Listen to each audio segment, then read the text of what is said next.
Listening not to understand is the most common, unwritten rule of life, and one that most people quietly break, is listening not to understand, but to respond. You've probably felt it. You're talking, explaining something real, and the other person is already forming their reply.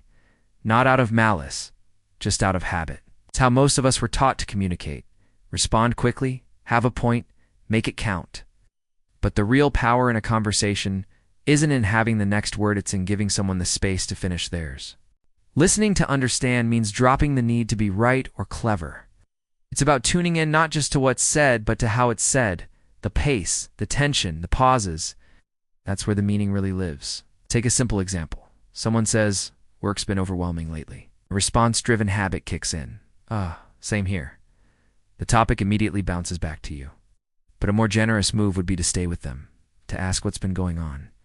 That small difference shifts the whole tone from competition to connection. Psychologically, this kind of listening creates safety, lowers defenses, it builds trust. When someone truly feels heard, they don't need to raise their voice or repeat themselves. They relax, they open up, and they carry that moment with them because they weren't just answered, they were understood. Try to make win-win, always. Most people enter disagreements thinking someone has to lose, that if one side gets more, the other must get less. But that assumption leaves something important on the table, the chance to make it work for both sides. The idea of a win-win outcome isn't just business jargon, it's rooted in psychology and human behavior.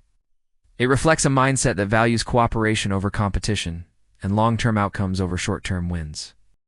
At its core, it's about problem-solving in a way that benefits everyone involved, rather than framing every situation as a contest. Here's a simple example. Two roommates argue over who gets the larger bedroom. One insists on winning, the other walks away feeling shortchanged. But what if they reframe the conversation?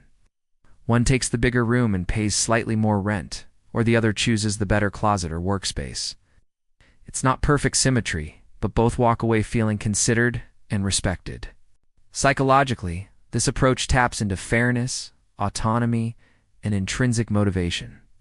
People are more cooperative when they feel heard, more generous when they aren't being cornered, and win-win thinking tends to produce creative solutions, ideas that wouldn't emerge if the goal was only to outmaneuver the other person.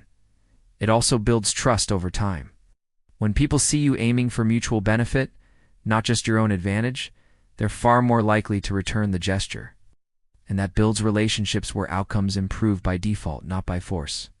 Trying to make win-win isn't always easy. It takes effort, flexibility, and the patience to understand someone else's needs. But when it works, it does more than solve problems. It changes how people see you and how you see the world. Compliment effort, not just outcome. When someone accomplishes something impressive, it's easy to say, "You're so talented," or "That turned out perfectly." But there's a deeper kind of praise, one that focuses not just on what they did, but on how hard they worked to do it. The psychology behind complimenting effort rather than outcome is rooted in growth mindset theory. It's developed by psychologist Carol Dweck.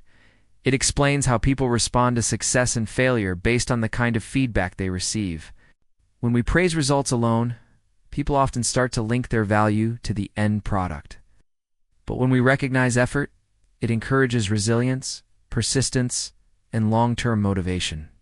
For example, if a student gets a high grade and you say, "You must be really smart," the praise attaches to something they can't control. But if you say, "You must have worked hard on this," the focus shifts to the process, the strategy, time, and focus they applied. This matters because outcomes don't always reflect the full picture. Someone might work incredibly hard and still not win. Complimenting the effort tells them their work mattered, even if the final result didn't go their way. It builds confidence that's based on input, not just luck or natural ability.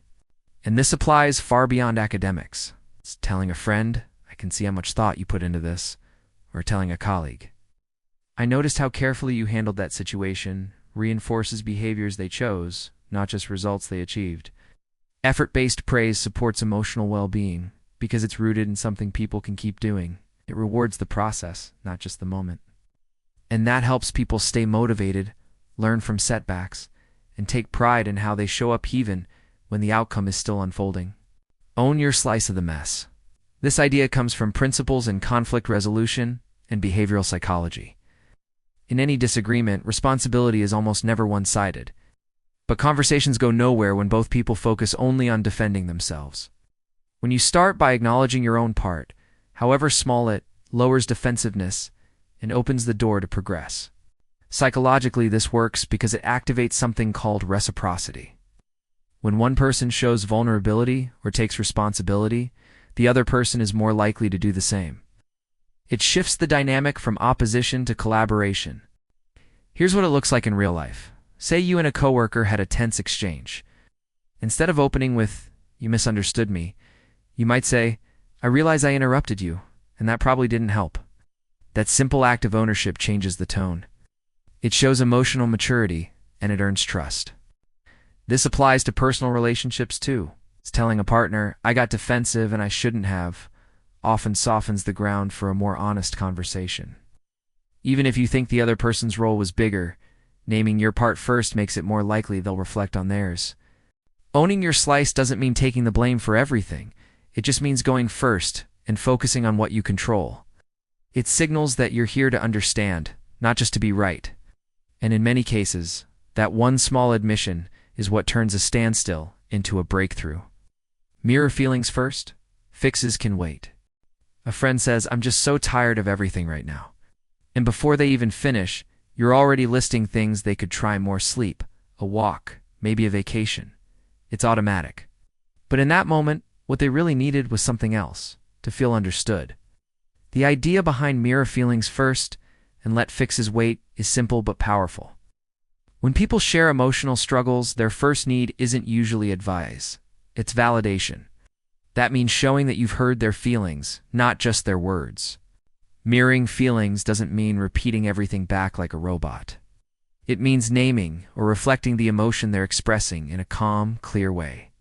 If someone says, "I feel stuck," a mirrored response might be, "That sounds really frustrating." No suggestions yet, just acknowledgement. What this does is lower emotional resistance. When someone feels seen and understood, they're more open to conversation and later to problem solving. If you skip this step and go straight into, "Here's what to do," it can come off as dismissive and, if your intentions are good. Psychologically, this taps into a basic human need: emotional validation. We all want to know that what we're feeling makes sense to someone else. When that happens, the brain starts to calm down, making people more able to process their thoughts and consider next steps. Mirroring feelings isn't complicated, but it takes awareness. You're listening not just for facts, but for tone, energy, and emotion. It's a pause before the plan. That small pause can change the whole direction of a conversation for the better. Keep humor fresh. There's a reason the same joke gets a laugh once and an eye roll the third time. Humor relies on surprise, and repetition kills surprise. In psychology, this is tied to what's called habituation, the brain's tendency to stop reacting to things it has already seen before. A fresh joke activates attention and reward systems. Stale one gets filtered out like background noise. And this isn't just about punchlines. Tone, timing, and even those self-deprecating lines we fall back on. When people recycle the same bits at work, in conversations, or online, it can feel safe and predictable. But it also risks becoming a performance, something that disconnects instead of connects. Because people don't just laugh at jokes. They respond to novelty, presence, and relevance. Fresh humor isn't about being clever all the time. It's about noticing what's happening right now in this moment. What small absurdity just happened that only we noticed together? That's where humor lands best, when it's alive. Think of it like improv, not stand-up. You're not reciting something polished. You're responding to the room, the energy, the weirdness of reality. That's why the same friend can make you laugh in a dozen different ways. They're in the moment with you, not recycling their greatest hits. So when humor feels tired or automatic, it might be a sign to update your lens. What used to work might not anymore, and that's okay. Humor evolves with you. Keeping it fresh isn't just about being funny, it's about being real, being attentive, and choosing connection over routine. Prioritize presence over pings. You're in the middle of a conversation and your phone lights up. Just a quick glance, nothing urgent, but somehow the moment has already shifted. This is what psychologists call attention residue, when a part of your focus remains stuck in the last thing you saw or heard, even after you've returned to the conversation. The brain tries to multitask, but it doesn't actually do it well. Instead, it switches rapidly, losing depth in both places. Prioritizing presence over pings means choosing to be where you aren't, just physically, but mentally. It's about resisting the tiny alerts, buzzes, and background distractions that pull you away from the people in front of you. In an age where everything competes for attention, notifications, news feeds, group chats, being fully present has become rare. But it matters more than ever. Studies show that people feel more valued and more connected when someone listens with their full attention. No glances at screens, no distracted nodding. Presence builds trust. It tells the other person, "You matter enough for me to pause everything else." That doesn't mean ignoring responsibilities or never checking your phone. It means being intentional. If you're with someone, silence the pings. If you're working, set aside blocks of focus time. If you're alone, let your mind wander without filling every gap. Because presence isn't just a courtesy, it's a cognitive choice. It's one that deepens connection, improves memory, and reduces stress. In a world designed to distract, choosing focus is a quiet form of rebellion. It says, "This moment deserves my full self." Not the fragmented version, not the half-here kind, but the one that notices, listens, and stays. Pass the praise and hold the fault. When something goes well, it's tempting to take the credit. When it goes wrong, the instinct is often the opposite point somewhere else. But in strong relationships and effective leadership, the rule is simple. Pass the praise and hold the fault.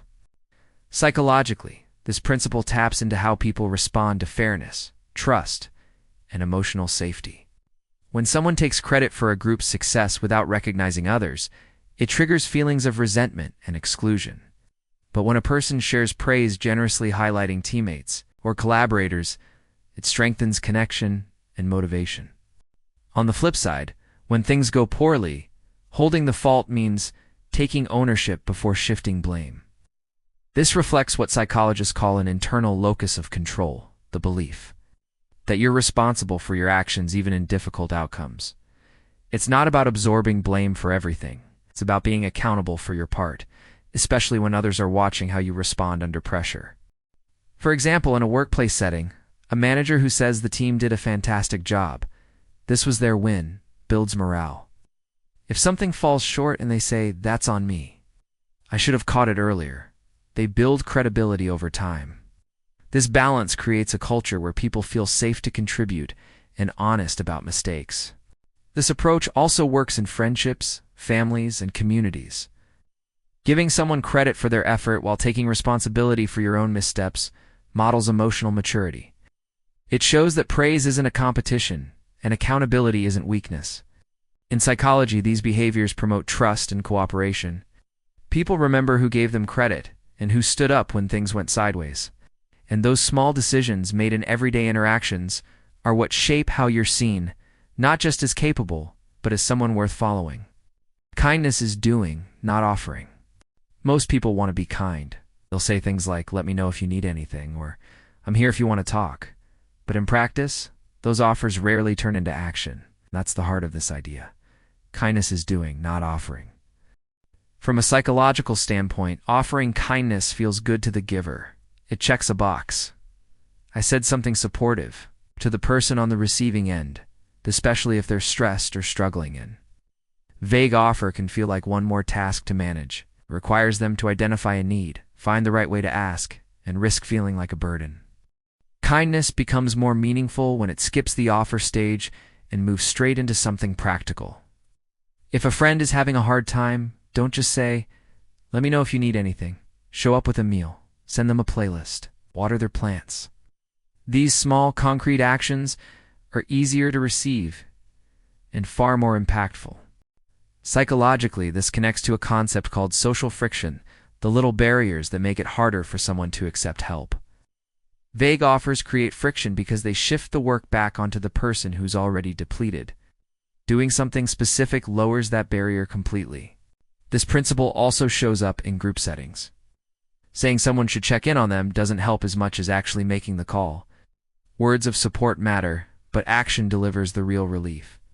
Kindness that's visible, physical, and low pressure makes people feel genuinely cared for.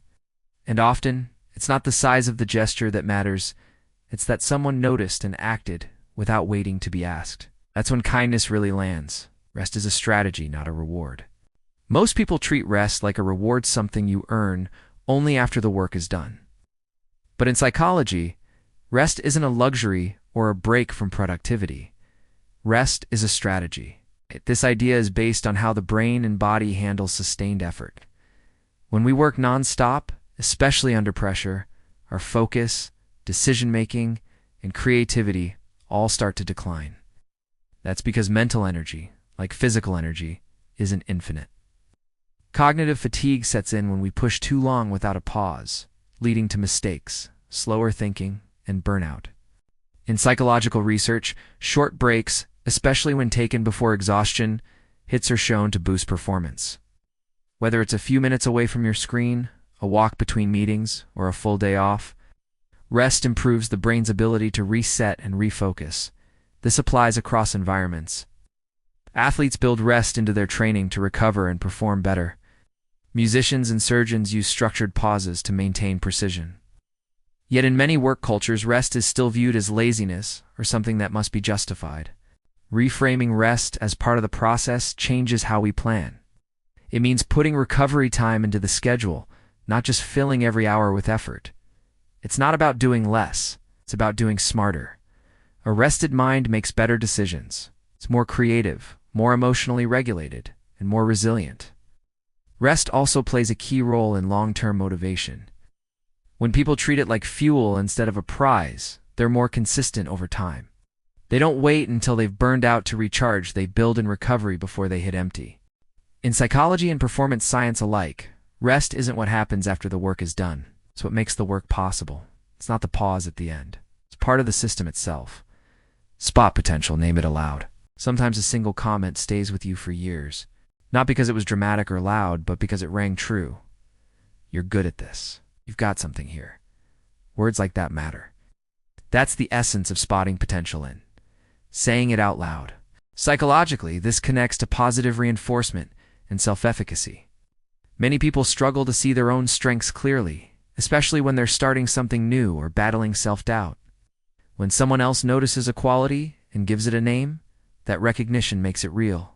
This isn't about shallow flattery or vague compliments. It's about being specific and observant. Instead of "great job," it might sound like, "You asked a really thoughtful question in that meeting. You've got a sharp instinct for getting to the core of things." Feedback like that sticks because it's grounded and believable. The psychology is powerful. Naming someone's potential helps shape the internal narrative they carry about themselves, the story that influences how much risk they take, how they handle setbacks, and how far they're willing to push. Coaches, teachers, managers, and friends all have the ability to shape these stories in meaningful ways. And timing matters. Potential is often clearest not when someone has mastered a skill, but when they're still learning. That's when a well-placed comment can create lasting momentum. Noticing is valuable, but naming it aloud gives it weight. It says, "I see this in you." And sometimes, that's exactly what changes everything. Offer the last slice and mean it. Picture a table of friends. One slice of pizza left, everyone sees it, no one moves. Suddenly, it's not just food, it's a small social test. In psychology, this moment reflects reciprocity, norms, and altruism. Humans are wired to notice fairness. Offering the last slice, especially when it's desirable, is a subtle act of generosity. It signals you're putting the group first, not because you're obligated, but because you genuinely want to. But here's the key: sincerity. People can sense hesitation or performative politeness. That slow, reluctant offer, followed by "Are you sure?" tells others the gesture came with strings. True generosity is clean. No guilt, no hidden expectation. Just the act itself. Researchers call this costly signaling. Real generosity involves giving up something of value, not just discarding what you didn't want. The last slice is a lost stakes but telling example. It's not about the pizza, it's about the signal. These small choices build trust. You teach people how you behave when no one's keeping score. Over time, they shape your reputation in a group. So when you slide the last slice forward and mean it, you're doing more than sharing food. You're reinforcing a culture of respect, fairness, and good faith. A small action with a long echo. Laugh at yourself before anyone else can. You trip in front of a crowd. It's awkward. Everyone notices. But then you smile and say, "And that's why I never became a dancer." Suddenly, people laugh with you, not at you. It's the psychology of laughing at yourself before anyone else can. It's rooted in self-deprecating humor, which, when used thoughtfully, is a powerful social tool. By acknowledging your own slip-ups with lightness, you take away the sting. You show confidence, not fragility. The effect is disarming. When you laugh at yourself, you lower social tension. Others don't have to tiptoe around your mistake or wonder how you'll react. You've already given them the cue.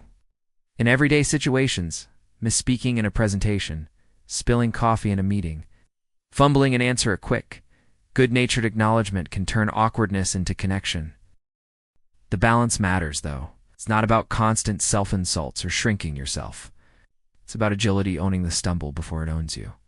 Psychologists call this emotional agility, flipping potential shame into shared amusement. People don't remember flawless performance. They remember how you handled the wobble. Often it's the moment of light, human humor, not the mistake itself that lingers. Timing matters more than truth. The truth can be clear, valid, even helpful. But if it arrives at the wrong moment, it can land like a brick. That's why timing often matters more than truth. This isn't about hiding or twisting facts. It's about recognizing emotional readiness. When someone is raw, overwhelmed, or hurting, their brain isn't in a state to absorb logic or perspective. In those moments, even the most well-intentioned truth can feel dismissive or harsh. Think of consoling someone who's just had bad news. Saying you'll come out stronger might be sincere, but if it's offered too soon, it skips past their pain. The same applies in conflict. Dropping blunt feedback mid-argument rarely resolves anything. Psychologically, this connects to emotional regulation. When people are emotionally flooded, the prefrontal cortex, the part of the brain that handles reasoning, takes a back seat. They can't process nuance until they've calmed. That's why waiting often makes your words more effective. The skill lies in reading the emotional temperature. Sometimes the kindest, most truthful thing you can do is hold the thought. Give space and return when the other person is ready. Because truth isn't just about what you say, it's about when someone is able to hear it. Give presence, not just presence. A wrapped gift can be lovely. But if the giver is distracted, glancing at their phone, half listening, the gift lands shallow. What's missing is the real offering. Presence. Attention is one of the most meaningful forms of care. In psychology, it signals validation. When someone gives you their full focus, size up, devices down, responses engaged, they're communicating. You matter right now. It's easy to assume objects are the main currency of appreciation, but research shows otherwise. Emotional attunement, truly being with someone, has a deeper impact on relationship satisfaction than material gestures. Presence builds trust. It creates safety. It lets people feel fully seen. In practice, this might mean turning off notifications at dinner, not multitasking during a meaningful conversation, or staying present instead of rehearsing your next response. These small acts may be invisible, but they create warmth that lasts. Presence also shapes the giver. Studies show that when you're fully engaged, your stress decreases, empathy grows, and connection deepens. Giving attention isn't just kind, it's regulating. That's why moments of true presence stay in memory long after physical gifts fade. A quiet afternoon where time didn't feel rushed. A conversation where someone really listened. These aren't just experiences. They become anchors in the story of how we felt cared for. Compliments. Compliments work best when they come out naturally. A compliment that catches you off guard often stays with you longer. It feels genuine, honest, and maybe even a little surprising. That's the real power of being spontaneous. The reason spontaneous compliments feel stronger comes from the way people process sincerity. In psychology, we tend to trust feedback that feels unrehearsed. When a compliment sounds planned, polished, or perfectly timed to impress, it often feels like strategy instead of sincerity. Spontaneous compliments, on the other hand, feel like real thoughts that just rose to the surface. For example, You see someone solve a problem quickly and say, "That was smart thinking." Or during a conversation, you suddenly say, "You explain things in such a clear way." These moments feel real because they weren't carefully designed to win approval. They just happened. This connects to something called perceived authenticity. When a compliment doesn't seem like it's trying to gain approval, attention, or influence, it's easier to trust. The brain always responds well to praise, but it reacts even better when it believes that praise wasn't manufactured. Timing also matters. Compliments given immediately after noticing something feel more connected. Waiting too long, or giving praise in a scripted and routine way, weakens its effect. It starts to feel like an obligation rather than a reflection of what someone actually noticed or appreciated. Spontaneity doesn't mean being careless, it means being present. The best compliments usually come from actually paying attention, not just remembering to say something nice. And when people feel like you notice them in the moment, not just out of politeness, they're more likely to believe it, remember it, and feel valued because of it. Check in twice. In psychology, there's an idea called emotional masking. It's when people hide how they really feel, so they can seem strong, composed, or simply to avoid uncomfortable attention. Saying "I'm fine" is often just a reflex, a quick way of saying, "I don't want to talk about this right now," or "I don't know how to explain it."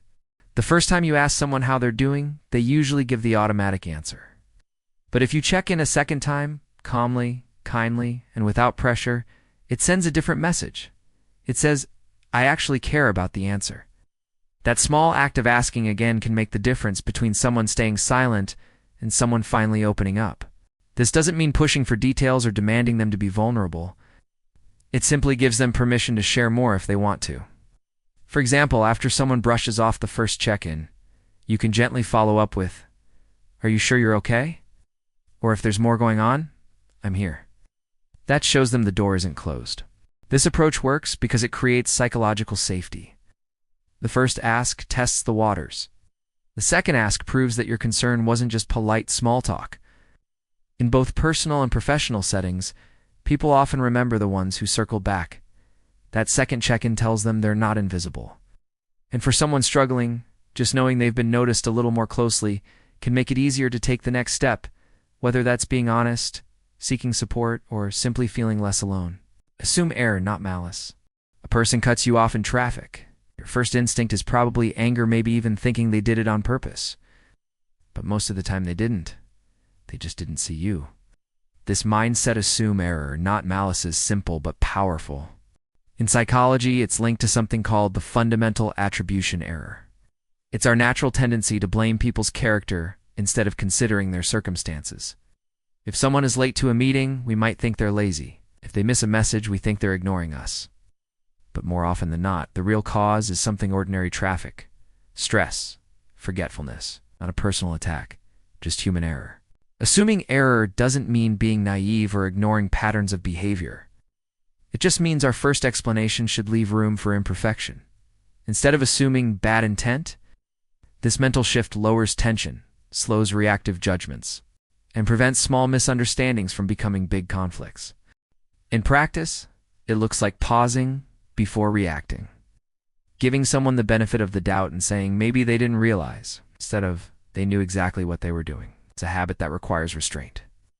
But it builds stronger and calmer relationships, whether with coworkers, family, or strangers. This principle invites curiosity instead of confrontation. Humans make mistakes all the time. That's not cynicism, it's reality. But if we treat every slip-up as an attack, we burn bridges before even understanding what happened. Assuming error first doesn't excuse everything, but it gives us the space to see things more clearly and often to respond with more patience and grace. Let one car in. You're stuck in bumper-to-bumper traffic, already late, tension rising, then someone signals to merge into your lane. You hesitate. Do you let them in or close the gap? It seems like a tiny moment, but in psychology, this kind of choice carries surprising meaning.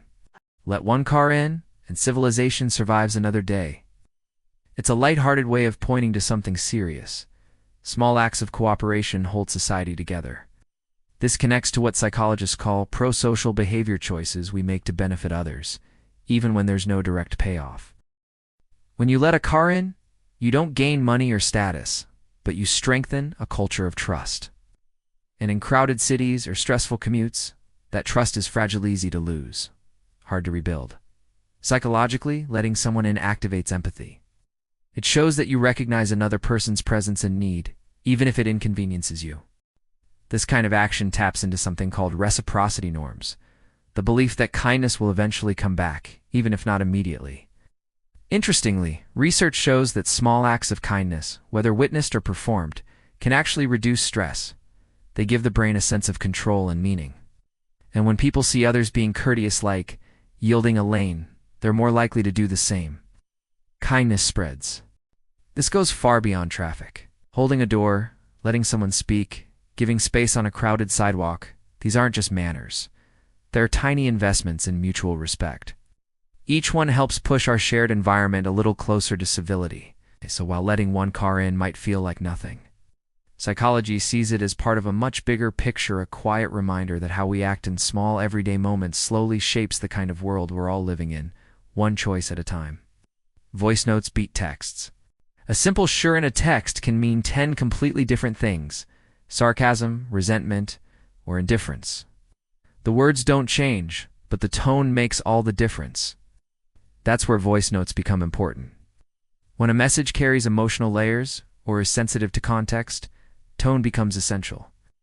Text, as convenient as it is, removes most of that subtlety. Psychologists call this paralinguistic communication, the pitch, pace, volume, and rhythm that add extra meaning to what we say. These subtle vocal cues disappear when we reduce complex emotions into flat words on a screen. That's why something meant to be playful might come across as cold, or a message meant to reassure might feel abrupt. Voice notes restore that missing layer. They allow warmth to come through, or softness or seriousness.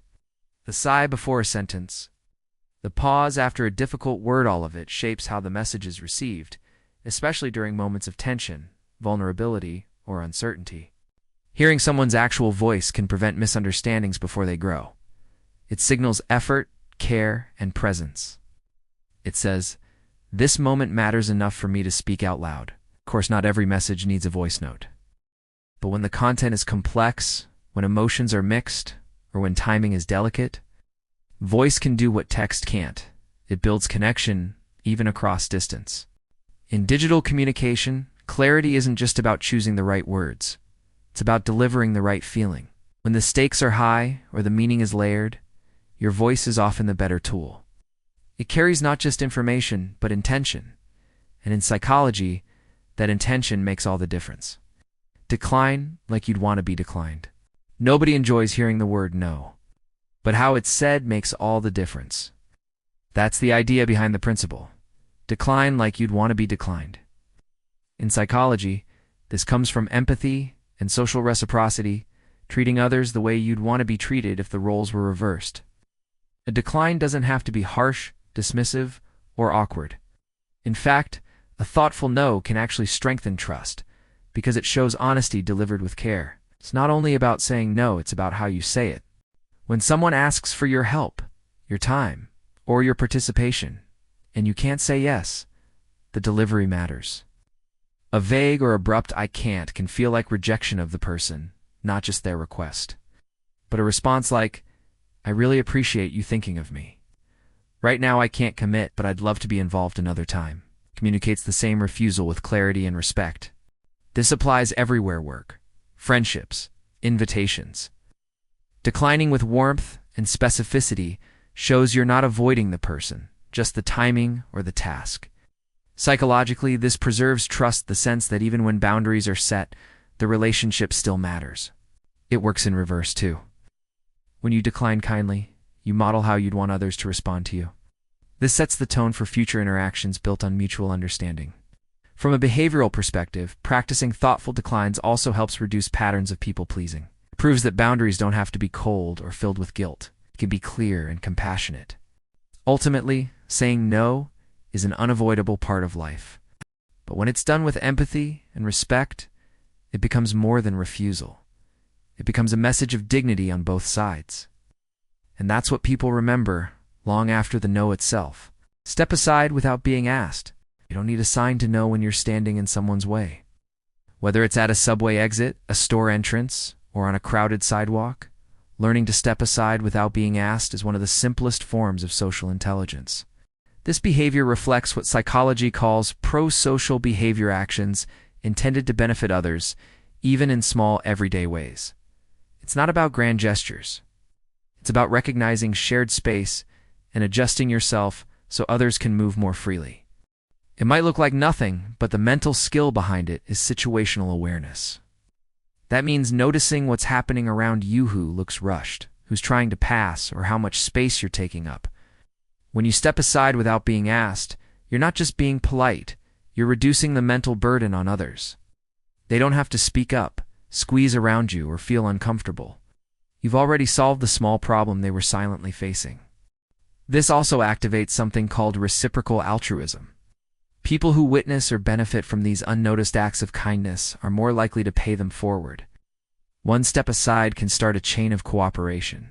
It's not about being overly self-conscious. It's about tuning into your surroundings and recognizing that everyone is trying to get somewhere. Social harmony often relies on these unsaid, low-effort choices. Stepping aside doesn't draw attention or earn applause, but it creates ease, preserves flow, and shows you're aware of others, something that makes shared spaces feel more civil. Learn the lesson before labeling the day bad.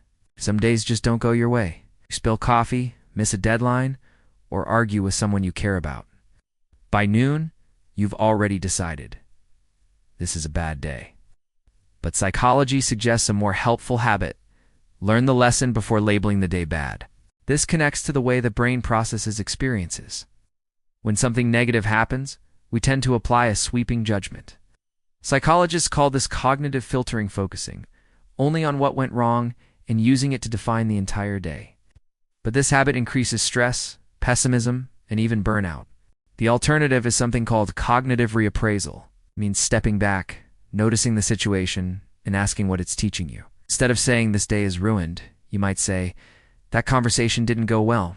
Maybe I need to rethink how I approached it. The focus shifts from labeling the day to extracting insight from it.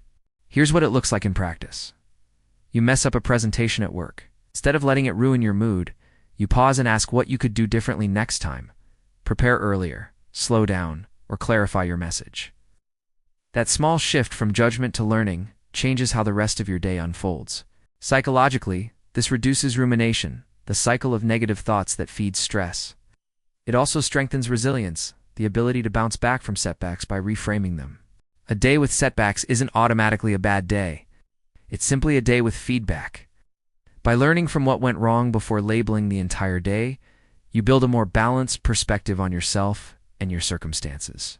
It's a small habit, but it makes emotional balance easier to hold on to, especially when everything feels like it's going off track. Share clouds as often as sunshine. When something good happens, sharing feels easy. A new job, a funny story, a vacation photo. But when life feels heavy, many people hesitate. They keep struggles private, not wanting to bring others down. That's where this idea comes in. Share clouds as often as sunshine. In psychology, this connects to emotional openness and authentic self-disclosure, the ability to share a full range of feelings, not just the positive ones. When people only reveal good news, it creates emotional gaps. Friends and loved ones end up seeing only the highlight reel, which can leave both sides feeling disconnected. But when someone admits, actually, today's been tough, it opens the door to genuine connection. It's not about oversharing or turning every conversation into therapy. It's about trusting that honesty has value, even when there's no quick fix. Psychologically, this builds emotional safety. It shows that all feelings are valid in a shared space. Over time, that reduces the stigma around vulnerability and deepens trust. Sharing the clouds doesn't erase the sunshine. It makes the full picture more real. And that's where true connection grows. Coach in private, praise in public. No one likes to be corrected in front of others, even if the feedback is well-meaning. But almost everyone appreciates being recognized publicly. That's the psychology behind coach in private, praise in public. Criticism, even constructive, can trigger a threat response when delivered in front of others. It feels exposing, even humiliating, because it activates concerns about social standing and belonging. Giving feedback privately protects dignity. It allows honesty without embarrassment and creates space for reflection and growth. Public praise, on the other hand, boosts morale, and reinforces positive behavior. It also creates social reinforcement. Others see what's valued, and motivation spreads. Used together, these two habits strike a balance. Accountability without shame, encouragement without favoritism. That balance protects trust and makes relationships, whether at work, in classrooms, or among friends, stronger and more resilient. Don't tease someone who's already shrinking. Some jokes bond, others wound. The difference often comes down to context.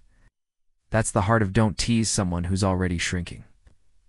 When people feel insecure or exposed, they're already in a defensive state. Their inner critic is loud, and their stress response is active.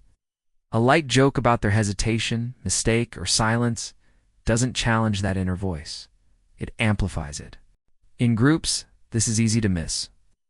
Someone stumbles through a story, laughter follows a teasing remark, but their shoulders tighten. They retreat further. What feels like harmless banter to the group feels like pressure to the person shrinking. Psychological safety depends on timing. Teasing is safest when there's reciprocity and balance. When the person already feels included and grounded. But when someone is pulling away, the kind response isn't to toughen them up. It's to create space where they don't have to be tough at all. If it's not yours, don't share it. You see a phone left behind on a table, or you hear a private story shared in a moment of trust? In both cases, you have a choice. Psychology tells us these are more than just moral decisions. They reflect how we understand boundaries, identity, and respect. The idea is simple. If it's not yours, don't take it. If it's private, don't share it. But the psychology behind it goes much deeper. At its core is something called ownership psychology. This is the mental and emotional framework we use to decide what belongs to us and what doesn't. It includes physical objects, but also ideas, stories, emotions, and even reputations. When someone shares something personal, they are making themselves vulnerable. That act builds psychological trust, which forms the foundation of close relationships. Breaking that trust by sharing something without permission can create feelings of betrayal. It's not just gossip. It's about damaging someone's sense of control over their identity. The same logic applies to physical things. Taking something that isn't yours, even if it seems small, can damage another person's feeling of psychological safety, the sense that their space, belongings, and boundaries are respected. Research shows that violations like these, whether emotional or material, can create long-term breaks in both professional and personal relationships. There's also the question of self-concept. People act with integrity in unseen moments, choosing not to take what isn't theirs or not to share what isn't theirs. They strengthen their inner values. Over time, those choices create a stronger and more consistent identity. Respect isn't just about big gestures. It shows up in small, everyday choices, especially when no one else is there to enforce it. Apologize without a paragraph. When you've hurt someone, whether it was a misstep, a sharp word, or something you didn't mean, your instinct might be to explain, to go into detail, to clarify everything. But often the longer the apology, the harder it is to hear. Apologizing without a paragraph is about keeping the focus on accountability, not on justification. In psychology, apologies work best when they validate the other person's experience and acknowledge the harm caused. The moment you start adding reasons, backstory, or disclaimers, the apology begins to sound more like a defense. A simple, "I'm sorry I hurt you, that wasn't okay," goes much further than "I'm sorry. But I was tired, and you caught me at a bad time, and I didn't mean it the way it sounded." The second version feels more like an explanation than an apology, and it subtly shifts the focus away from the person who was hurt. That doesn't mean context is never important. It just doesn't belong in the first step.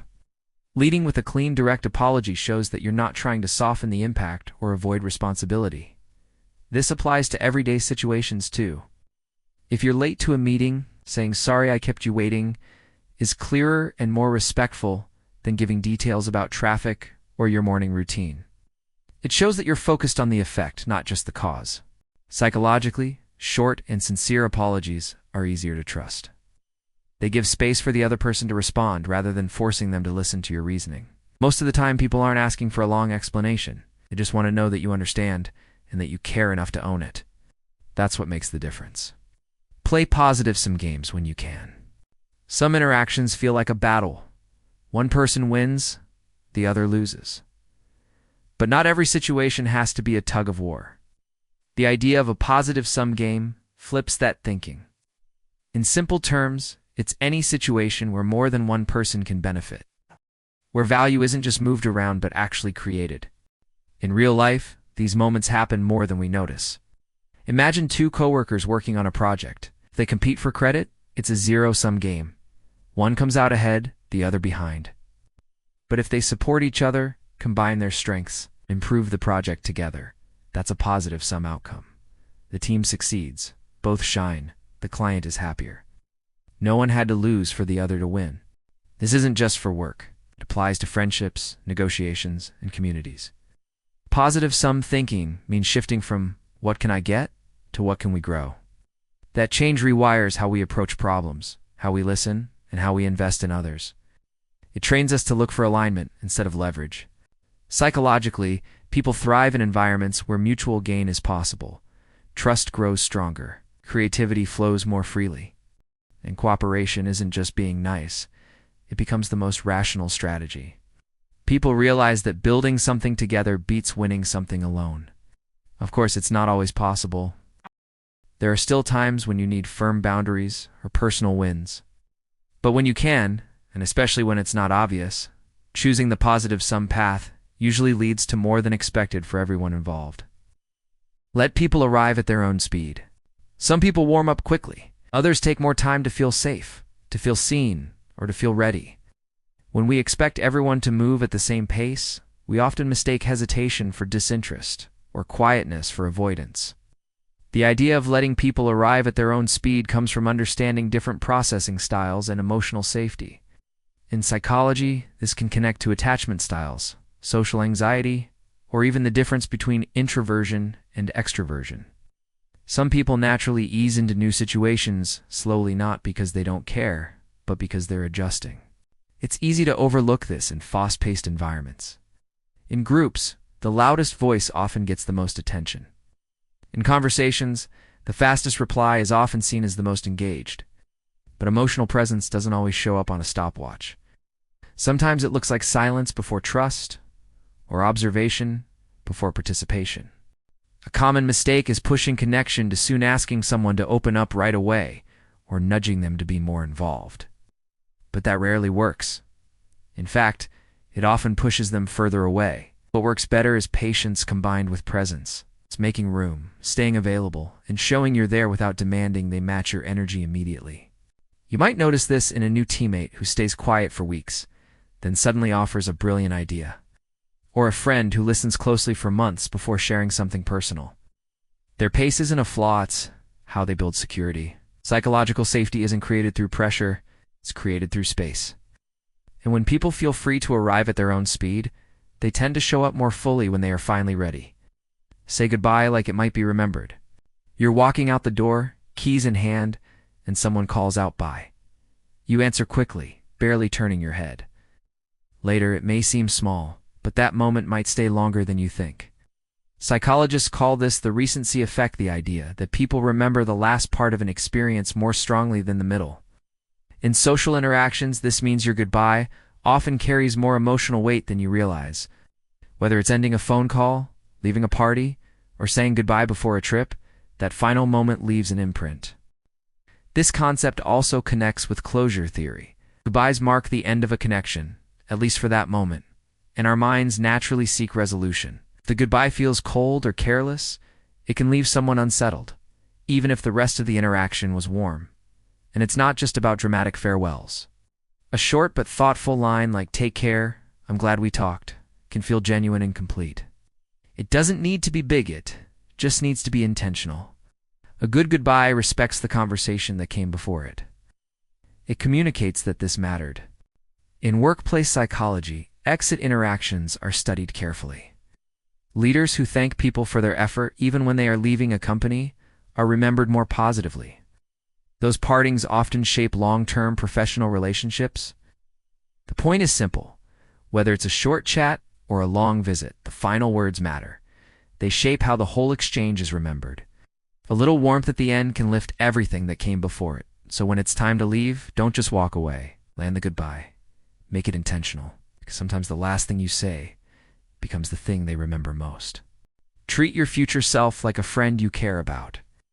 It's easy to leave dishes in the sink or stay up too late thinking, I'll deal with it tomorrow.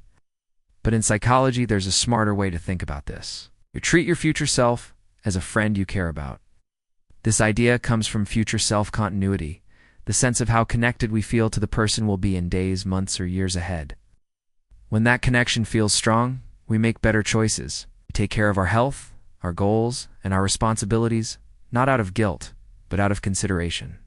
Imagine a close friend was going to inherit your current situation tomorrow, your tasks, your mess, your obligations. You'd probably want to make it a little easier for them. That's the principle here. Act with the same care toward your future self. Psychologically, people who see their future self as distant or separate tend to procrastinate more. They make short-term decisions that bring long-term stress. But when you see that future version of yourself as real and worth helping, your behavior changes. You spend 5 extra minutes preparing for the morning. You stretch, drink water, and rest.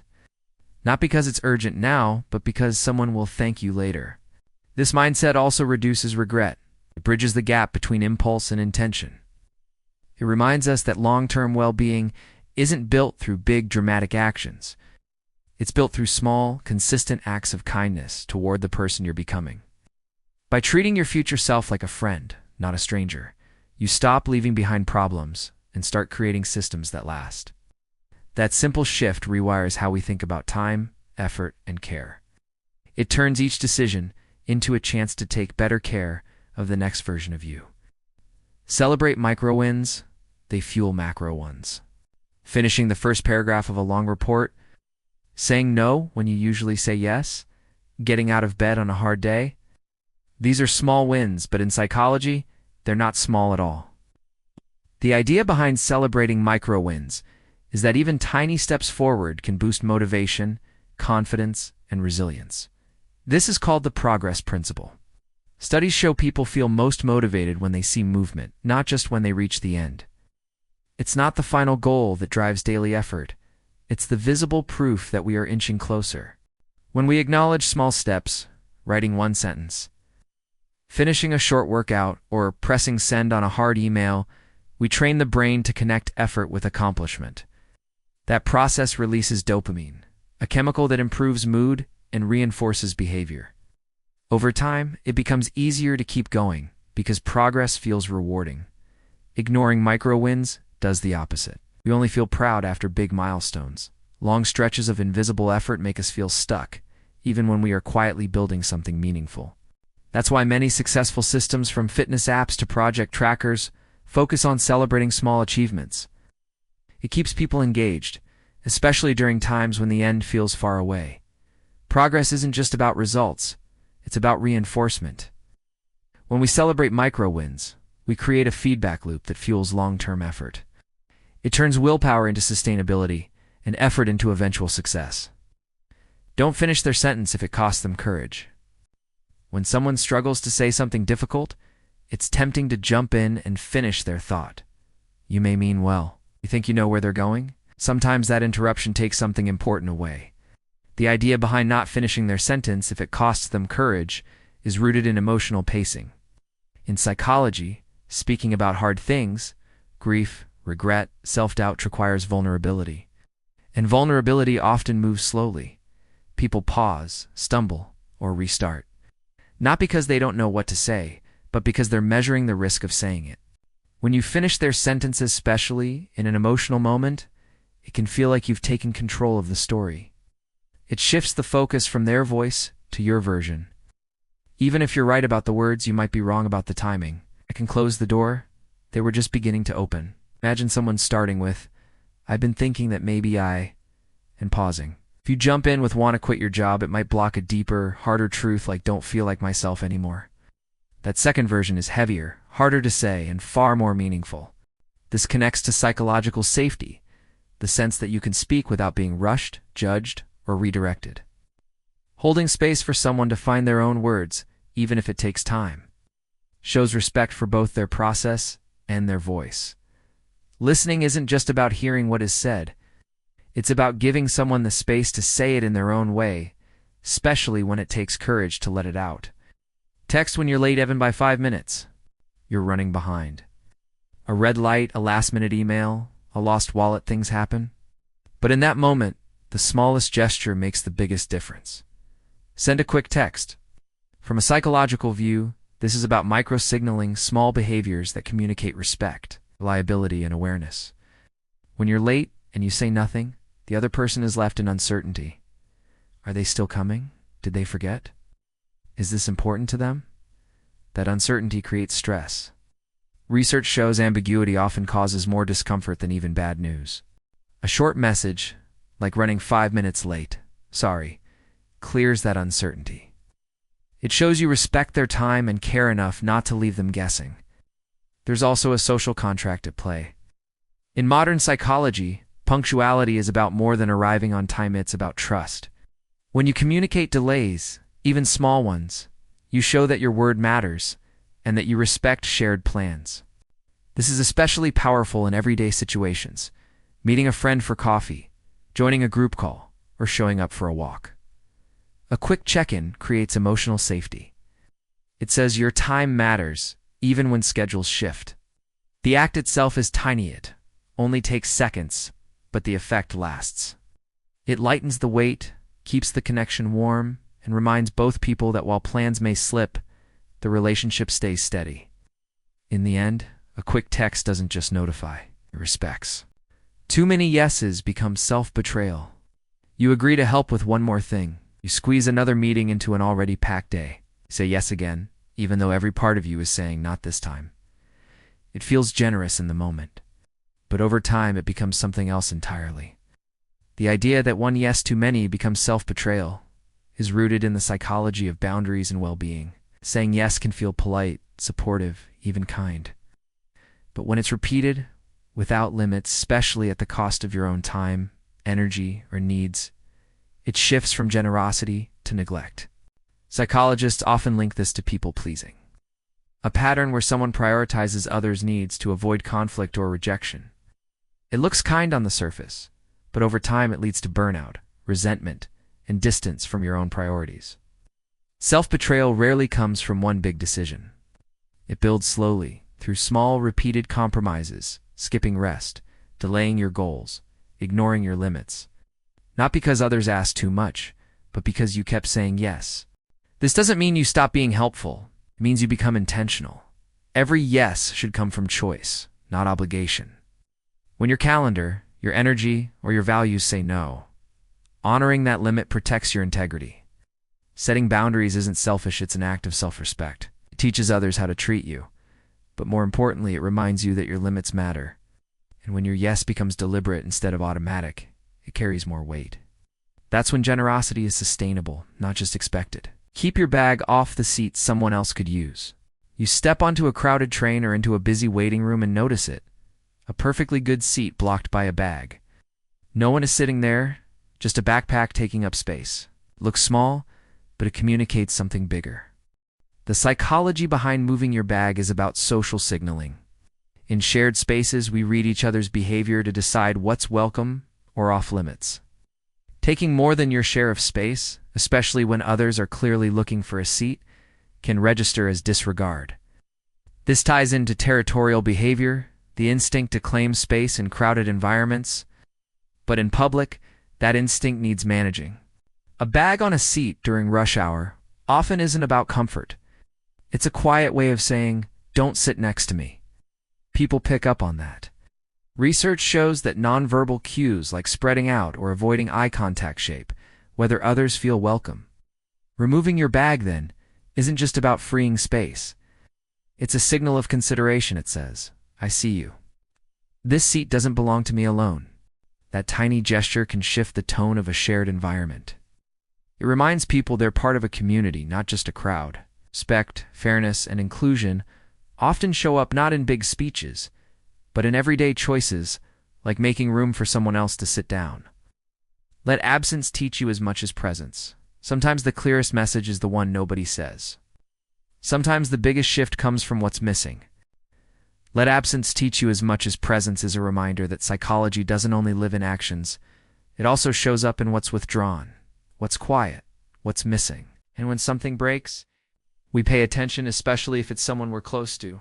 Think about the friend who always replies instantly until don't, or the regular you always see at the coffee shop until they stop showing up. These aren't just gaps. The absence itself becomes information. How we respond reveals a lot. How much we depended on the rhythm, how much we valued the person, how we handle uncertainty. In social psychology, this is called expectancy violation theory. We form expectations for how people behave, and when those patterns break, we notice and reassess. But absence isn't only a disruption, it's a teacher. It shows who was quietly holding your routines in place. It reveals which connections were mutual and which were one-sided. It highlights what you relied on more than you realized, and sometimes it reveals what you don't miss. That clarity is just as important. Absence helps you realign around what matters, not just what's familiar. So when someone disappears from a rhythm you'd grown used to, pay attention not with resentment, but with curiosity. Absence may not always be a loss. Sometimes it's a new kind of clarity. A pun at the right moment is diplomacy. The meeting is tense, deadlines are tight, egos are louder than usual, the room feels like it could crack. Then someone says, "Let's not make a mountain out of a spreadsheet." The room breaks into laughter, not because the joke is brilliant, but because it's perfectly timed. That's the psychology of a well-placed pun. Humor, especially light wordplay, acts as a pressure valve. It doesn't just entertain, it diffuses. Psychologists call this affiliative humor that connects people without targeting anyone. It signals safety, perspective, and emotional intelligence. We usually think of diplomacy as formal and careful, but sometimes the softest forms are most effective. Pun says, we're still human here, without challenging anyone directly. It resets the emotional tone. The brain responds to puns in a unique way. They create a small mismatch in expectations, then resolve it through clever recognition. That brief disruption followed by clarity triggers dopamine, a tiny boost in mood that lowers defensiveness. But timing matters. Too early, and it feels dismissive. It's too late, and it falls flat. In the right moment, though, it's more than a joke. It's a social bridge, a diplomatic reset, an invitation to breathe. Sometimes the thing that keeps a room from boiling over isn't the perfect, serious statement. It's the reminder, through a small laugh, that we're all in this together. Pain isn't a contest. Never one-up vulnerability. Someone shares something hard. Be there finally admitting how anxious they've been or how much they're struggling. Before you know it, you're telling a story about how your experience was even worse. You might not mean any harm, maybe you're even trying to relate, but what comes out feels like a competition. And that's the problem. The psychology here is about emotional space. When someone opens up, they're letting their guard down. In that moment, the focus belongs to them, not you. One-upping even unintentionally shifts the spotlight away from their pain and onto yours. It often leaves them feeling dismissed or unseen. A better response is simple. Stay with their story. If a friend says, "I've been having a rough time with anxiety," resist the reflex to counter with your own example. Instead say, "That sounds really difficult. I'm glad you told me." That keeps the emotional attention where it belongs. From a psychological perspective, vulnerability only thrives in safety. People share openly when they trust they won't be overshadowed, judged, or compared. When we try to top someone's pain, we silence them. Supporting someone doesn't mean you'll never share your own struggles. It just means you give them space first. That uninterrupted space is often where real connection begins. Be the one who notices.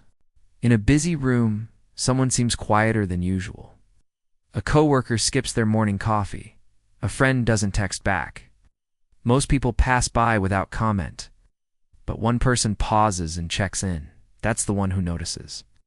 Noticing is about attunement, the ability to pick up on subtle emotional cues and respond with care. Psychology calls this social sensitivity. People rarely announce when they're hurting. They soften it, mask it, or say they're just tired. A small act of attention, a gentle "Hey, you okay? Or want to take a walk?" signals presence without forcing disclosure. It's not about analyzing or fixing. It's about reminding someone they don't have to carry things alone. In friendships, this deepens trust. At work, it creates psychological safety and stronger teamwork. And in everyday life, it eases isolation. Being the one who notices doesn't take grand gestures. It's a habit of showing up in small ways, especially when others start to pull back. Often, that quiet noticing is the first step toward real support. Confidence is comfort with imperfection. We're taught to think confidence comes from flawless delivery, perfect timing, perfect answers, perfect composure. But real confidence is something different. It's comfort with imperfection. Confident people aren't those who never stumble. They're the ones who recover gracefully when they do. Speaker trips over a word, smiles, and keeps going. The manager admits they don't know something and doesn't lose credibility. These moments aren't polished, but they're powerful, under pressure. Psychologists connect this to self-efficacy, the belief that you can handle challenges, even when things go sideways. When mistakes don't threaten your sense of worth, you become more willing to take risks, to speak up, to keep learning. Does. Someone who laughs off a small misstep feels more trustworthy than someone who gets defensive or hides it. Confidence isn't about bulletproof perfection. It's about adaptability, presence, and the willingness to keep moving, cracks and all. It's the kind that lasts. Representation is invitation. Look at who's in the picture. It tells you who's meant to be in the room. Representation isn't just visibility, it's psychological safety. Seeing someone like you in a role of influence or respect carries a message. You belong here too. Social identity theory explains this. Our sense of self is shaped by the groups we see reflected in the world. When the mirrors are missing, it's harder to imagine yourself in the story.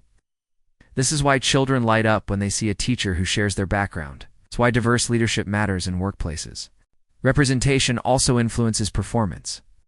When people feel underrepresented, they often experience stereotype threat, the psychological pressure of not belonging, which can actually lower outcomes. Widening the lens removes that pressure. Confidence grows, focus sharpens, potential expands. Inclusion isn't passive. It doesn't happen by accident. Every time we decide who to feature in a classroom, on a stage, in a story, we're shaping the boundaries of belonging. Representation is more than presence. It's an invitation to step in. Don't meet softness with structure. Someone opens up, tentatively. Maybe it's a quiet worry, a passing frustration, a fragile hope. And the reply comes back like a checklist. Have you tried this? Here's what you should do. The intention is good, but the timing turns connection into correction. When someone leads with softness, they're not usually asking for solutions. They're asking first for safety. They want to know, can I trust this space? Will I be met with care? Offering structure too soon can feel like closing the door they just worked to open. Psychologists call this emotional attunement, the ability to match the real need beneath the words. If someone shares softly, match their softness. They're tentative, respond with presence before you bring plans. Solutions can come later.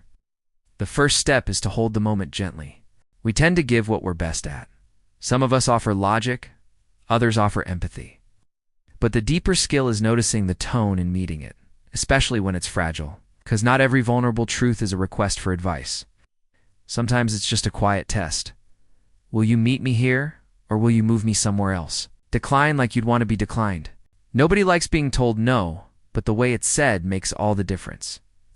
That's the idea behind decline, like you'd want to be declined. In psychology, this idea comes from empathy and social reciprocity, treating others the way you'd want to be treated if the roles were reversed. A decline doesn't have to feel harsh, dismissive, or awkward. In fact, a thoughtful no can actually build trust because it shows honesty with care. It's not just about saying no, it's about how you say it. When someone asks for help, time, or inclusion, and you can't say yes, the delivery matters. A vague or abrupt "I can't" can feel like rejection of the person, not just the request. But a response like, "I really appreciate you thinking of me. Right now I can't commit, but I'd love to be involved another time," delivers the same message with clarity and respect. This applies across situations: work, friendships, invitations. Declining with warmth and specificity shows that you're not avoiding the person, just the task or the timing. Psychologically, this helps preserve relational trust, the sense that even when boundaries are drawn, the connection still matters, and it works in reverse too. When you decline kindly, you set an example for how you'd want someone to respond to your own requests. This creates a tone of mutual understanding in future interactions. From a behavioral perspective, practicing thoughtful declines also helps reduce people-pleasing patterns. Like, it proves that boundaries don't have to be cold or filled with guilt. They can be clear and compassionate. Saying no is part of life, but when done with empathy and respect, it becomes more than a refusal. It becomes a message of mutual dignity. And that's something people remember far more than the no itself. Show appreciation even when no one's watching. Sometimes the most powerful thank you is the one no one hears, not because it doesn't matter, but because it wasn't meant to be noticed. That's the quiet power of appreciation. And in psychology, it plays a bigger role than you might expect. Appreciation isn't just a social ritual. It's tied to a psychological mechanism called reinforcement. When a behavior is acknowledged, it's more likely to happen again. But this reinforcement doesn't always need an audience. Expressing gratitude, even when the person isn't there, still shapes how you see the world and the relationships you're part of. Research in positive psychology shows that people who make a habit of gratitude, even privately, tend to have higher emotional well-being. That's because practicing appreciation shifts attention away from what's missing and toward what's working. Over time, this rewires your brain's focus, making you more aware of small, meaningful moments that others might miss. Appreciation also strengthens connection. When you say thank you to someone who's often overlooked, like a janitor, a delivery driver, or a teammate who handles the less visible tasks, you're reinforcing their worth, not just their work. And even if they never hear it, you notice it. It deepens your empathy and encourages pro-social behavior actions that benefit others, even when there's no personal gain. This isn't about performative gratitude or public praise.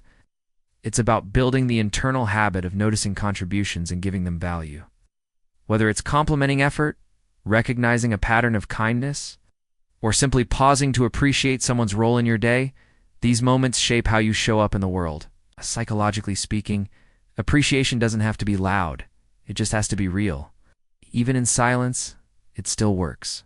Imagine invisible traffic lines in every hallway. You don't need a stop sign to know when to pause in a crowded hallway. Without thinking, most people naturally veer to one side, give space, and keep a pace that matches the flow. It's not written anywhere, but we tend to follow it. That's the idea behind imagining invisible traffic lines in every hallway. This concept comes from social psychology and behavioral norms, unspoken rules we follow in shared spaces. Just like lanes on a road, we mentally map out how to move through narrow areas without bumping into others. These invisible lines help reduce chaos and keep social harmony in tight environments. That's why walking down the wrong side of a hallway can feel oddly disruptive. Even if no one says anything, people might adjust their movement or give you a look. That's norm violation in action.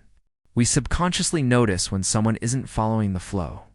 What's interesting is how quickly these invisible traffic lines adapt to local culture. In countries where driving is on the left, people often walk that way too.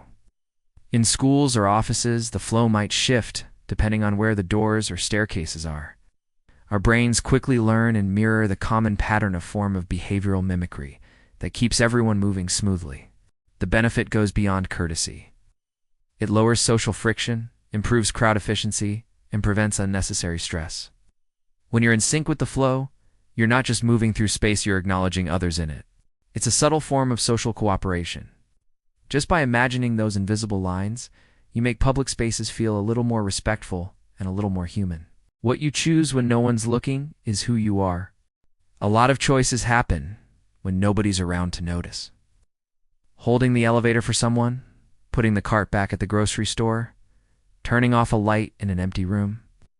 These are the decisions that seem small, maybe even invisible, but they quietly reveal something important. Psychologists call this private morality, the alignment between internal values and external actions, especially when there's no reward, punishment, or recognition involved. In other words, it's about doing the right thing when no one's watching. Now, these moments can be some of the most honest expressions of who we are. When social pressure disappears, what's left is internal motivation. Behavioral science calls this intrinsic motivation, when we act based on personal values rather than external incentives. For example, someone might recycle not because they fear a fine, but because they care about the environment. Or they might choose not to gossip because they value trust, not because anyone's keeping score. Interestingly, researchers find that when people believe their actions are being observed, they tend to behave more generously, more fairly, more prosocially. But when that spotlight fades, some people change entirely, while others stay consistent. This difference comes down to something called self-concept clarity. How clearly someone understands and commits to their values across situations. Integrity isn't always about big decisions. It often shows up in the quietest ones, the ones with no likes, no credit, no audience. These moments build habits, and habits shape character. So while public choices might tell others who we are, private ones tell us. And psychology shows that the more those two align, the more stable and genuine our behavior becomes. It's not about being perfect. It's about being consistent even when the room is empty. The quiet power of emoji. A message that says, "Let's talk," and another that says, "Let's talk." Same words, different feel. That's the quiet power of emoji. They're not just decorative, they're emotional signals. Used well, they soften tone, reduce friction, and add clarity to flat text. Misused, they create the opposite: confusion, avoidance, even distrust. The principle is simple. Emoji should add warmth, not blur the message. Without facial expressions or voice cues, our brains fill in the blanks. Misunderstanding thrives there. Thumbs up or a smile can bridge the gap, signaling friendliness even in short, direct messages. But emoji shouldn't mask the truth. Adding to many hearts or smiley faces while delivering tough feedback can feel evasive. Be warm, but be honest. Soften, but don't smudge. Emoji should support clarity, not replace it. Think of them as modern punctuation, a digital nod, a gentle hand on the message. When used with care, they humanize communication. When overused, they leave people guessing. Own the typo, then fix it publicly. You hit send, then see it. A glaring typo in an important message. The instinct? Ignore it or hope no one notices. But the smarter move? Own it, then fix it publicly. It ties to impression management, how we shape others' perceptions. Mistakes feel like threats to competence, but research shows acknowledging them calmly, even with humor, makes us appear more trustworthy, not less. Correcting your error openly signals accountability and self-assurance. It shows you value accuracy over ego. Examples. On social media, yes, we saw it. Yes, we cringed. It's fixed now. At work, caught an error. Here's the corrected version. It reflects psychological flexibility. The ability to adapt without collapsing under fear of being wrong. People respect that, especially in leaders and educators. Owning mistakes doesn't damage reputation. Avoiding or denying them often does. Correction isn't just about accuracy, it's character in action. Design rooms and conversations with ramps. Not everyone enters a space or a conversation at the same pace. Physical ramps make access easier. Social ramps do the same. Some people need more time to adjust before engaging. This connects to processing speed, social anxiety, and introversion. Without ramps, we leave people behind. Practical ramps. In conversation, start light before going deep. In meetings, share agendas early or begin with a check-in. In physical spaces, softer lighting, inclusive seating, clear signage. The goal isn't to slow everyone down, it's to let more people find their footing. Inclusion often comes from subtle design that reduces friction. A ramp isn't lowering standards, it's raising access. So the more welcoming your design, social or physical, the more human your space becomes. Let people grieve without tidying it. Grief isn't tidy. It doesn't follow schedules or fit neatly into words, yet our instinct is to tidy it, offering comfort phrases or trying to redirect focus. But grief isn't a problem to solve. It's a process. Attempts to package it into silver linings there in a better place. Often communicate. Your pain makes me uncomfortable. Letting people grieve without tidying means allowing them to cry, go quiet, or feel stuck, without rushing them out. A presence matters more than pep talks. Sometimes the best support is simply, "I'm here if you need to talk." Grief feels chaotic. The most supportive thing you can do is resist the urge to make it smaller. Just let it be what it is. Let them cancel, no guilt required. Plans fall through. Someone cancels last minute. Can sting. But letting people cancel freely isn't just kind. It's psychologically wise. When someone cancels honestly stress, exhaustion, anxiety, they're choosing authenticity over performance. That's not betrayal, it's trust. Responding with guilt teaches people to mask their needs, showing up on empty. Allowing cancellations builds emotional safety. Relationships last longer when they aren't conditional on flawless attendance. Why people often over-apologize when they cancel. Meeting that with calm reassurance helps undo learned guilt. Disappointment is natural, but it doesn't need to become their burden. In the long run, flexibility strengthens connection more than forced presence ever could. Letting someone step back without shame isn't weakness. It's one of the strongest signals of care we can give. Ask if they want advice or just space. Someone tells you about a tough day, before they've even finished, you're already offering solutions. It's instinctive you want to help. But moving too quickly into fixing can actually shut the door they just opened. The psychology here is about control. When people share something personal, they're also testing how much space they'll be given. By asking, do you want advice or do you just want to talk? You give them agency over the conversation. The choice creates emotional safety. Advice given too soon can feel like dismissal, even if it's practical. But letting them decide, vent, or problem solve meets them where they are. This simple question reduces defensiveness, strengthens empathy, and makes it more likely they'll open up again. Sometimes support isn't about having the right answer. It's about asking the right question. Protect what's sacred even when it's subtle. Some of the most meaningful things in life don't announce themselves. A morning ritual, an inside joke. The silence shared in a familiar place. They're not dramatic, but they carry weight. Psychology calls this meaning-making. Our ability to assign emotional value to small, repeated gestures. When those moments are overlooked or brushed aside, the bond they carry weakens. Protecting them means noticing them, respecting them, holding space for them, even when schedules get tight. These quiet rituals remind people, this matters, you matter.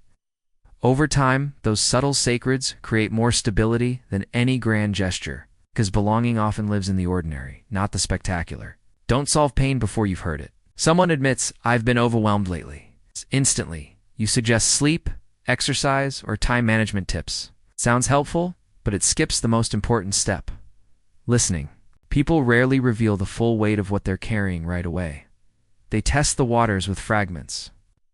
If the listener jumps to solutions too fast, the sharer may retreat, feeling unheard. Psychologically, this is about emotional validation. Before advice can be useful, the person has to feel that their feelings are seen and accepted. Otherwise, even good solutions land cold. A better response sounds like, that sounds tough. Want to tell me more? When the full story's invited out, people open to reflection and problem solving on their own terms. Support is strongest when it follows understanding, not when it tries to outrun it. Pronounce names correctly, even if you have to ask twice. A name isn't just a label, it's identity. Saying it right signals respect and recognition. Saying it wrong or avoiding it can quietly chip away at someone's sense of belonging. Research shows that hearing your name spoken correctly boosts inclusion and confidence, especially in diverse settings. Repeated mispronunciations, on the other hand, can feel like erasure of culture, of history, of self. Getting it right isn't about perfection, it's about effort. Asking again, practicing, and remembering communicates. I see you as an individual. You matter enough for me to get this right. It only takes a few extra seconds. But for the person hearing it, it can change whether they feel invisible or included. Zoom out. Will this matter in 5 years? You miss a deadline. Spill coffee before a meeting. Say the wrong thing in a group. In the moment, it feels massive. But most things shrink with distance. This is temporal distancing, the mental habit of asking, how much will this matter years from now? Shifting perspective regulates emotion, easing the intensity of embarrassment or stress. Our brains naturally narrow focus under pressure, magnifying small setbacks. Zooming out reminds us that what feels defining now is usually just a single point in a longer story. Failed interview, for example, often leads to better opportunities down the road. This isn't about dismissing feelings, it's about contextualizing them. Perspective doesn't erase pain, but it puts it in proportion. And that proportionality is what allows resilience to grow. Introduce people by what they are, not what they're not. You're at a party? Two friends from different parts of your life finally meet. You say, this is Isla, she doesn't drink, or this is Marcus, he's not from around here. It feels casual, but without realizing it, you've just introduced someone by what they aren't. Psychologically, this connects to framing bias. The way information is presented shapes how it's understood. When you define someone by an absence, even without meaning to, it colors how others see them. It narrows their impression before a single word is spoken. Now imagine instead you say, Isla loves live music, or Marcus is into vintage film cameras. Those aren't just more engaging. They give people a starting point for connection. Instead of beginning with difference, you're opening with shared curiosity. In social psychology, this connects with common in-group identity theory. People empathize, cooperate, and bond more easily when they feel similarity. So when introductions highlight common interests or values, you're not only being polite, you're creating belonging. The mistake isn't in noticing differences, in leading with them. Or doesn't eat meat might be true, but it subtly positions someone as an outsider. Our brains catch this framing, even if the intention was kind. Introducing people by what they share isn't about ignoring differences. It's about starting in a way that draws people in rather than pushing them to the edge. It's a small tweak with surprisingly big effects. In those first few seconds, people search for reasons to connect, and how you frame that moment can make all the difference. Curate memories, not just milestones. A birthday, a graduation, a wedding. These are milestones. They're the dates we circle on calendars and the ones people usually remember. But psychology shows something even more powerful. Don't just chase milestones, curate memories. Milestones are external. They show what happened. Memories show how it felt. In the long run, how we feel about our lives matters more than what we can list. Memory isn't a perfect record. It's selective. Our brains hold on to experiences that are emotionally rich, not just socially significant. Psychologists call this the reminiscence bump, the tendency to recall meaningful, vivid moments that stand out because of emotional connection, not the event itself. For example, a small dinner with close friends may outlast the memory of a big formal banquet. A spontaneous road trip might leave a stronger mark than a carefully planned vacation. The key is intentional encoding. That means truly noticing a moment while it happens, not just snapping a picture. It means being emotionally and mentally present, so your brain marks the experience as something worth keeping. This is especially important in a world focused on performance and productivity. We chase goals so fast we forget to pause and create mental snapshots, not just phone ones. But research shows emotionally powerful moments. It's not big achievements. It's contribute more to fulfillment and identity over time. Curating memories is about making space for meaning, not just checking boxes.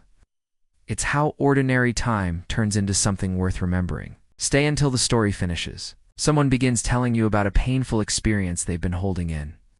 Halfway through, your phone buzzes or your mind drifts. You nod and give a quick response, but mentally, you've already left. It seems small, but it sends a clear signal. Their story doesn't deserve full attention. Stay until the story finishes is about more than patience. It's about presence. In psychology, when someone shares a vulnerable story, they're taking a risk. They're testing whether the space is safe, whether you'll sit with them through the discomfort or check out halfway. Emotional stories don't always come out smoothly. People pause, stumble, or backtrack. That doesn't mean they're done. It means they're still processing. Jumping in too soon with advice, conclusions, or a new subject can shut down what could have been a deeper connection. For example, someone may start explaining a falling out with a family member, pause, and then mutter, "It's stupid. Never mind." That's the moment to stay, not to agree and move on. Staying means gently waiting, signaling with body language, or a simple, "I'm listening," that it's okay to continue. Psychologically, this reinforces emotional safety. It shows their words matter even if they come out slowly or awkwardly. And it encourages future openness because people remember when they felt truly heard. Often the most honest part of a story comes right after the moment most people tune out. Holding attention just a little longer than feels natural can make all the difference. Staying until the end doesn't just show respect, it's how trust is built. Spot the single player in the multiplayer lobby.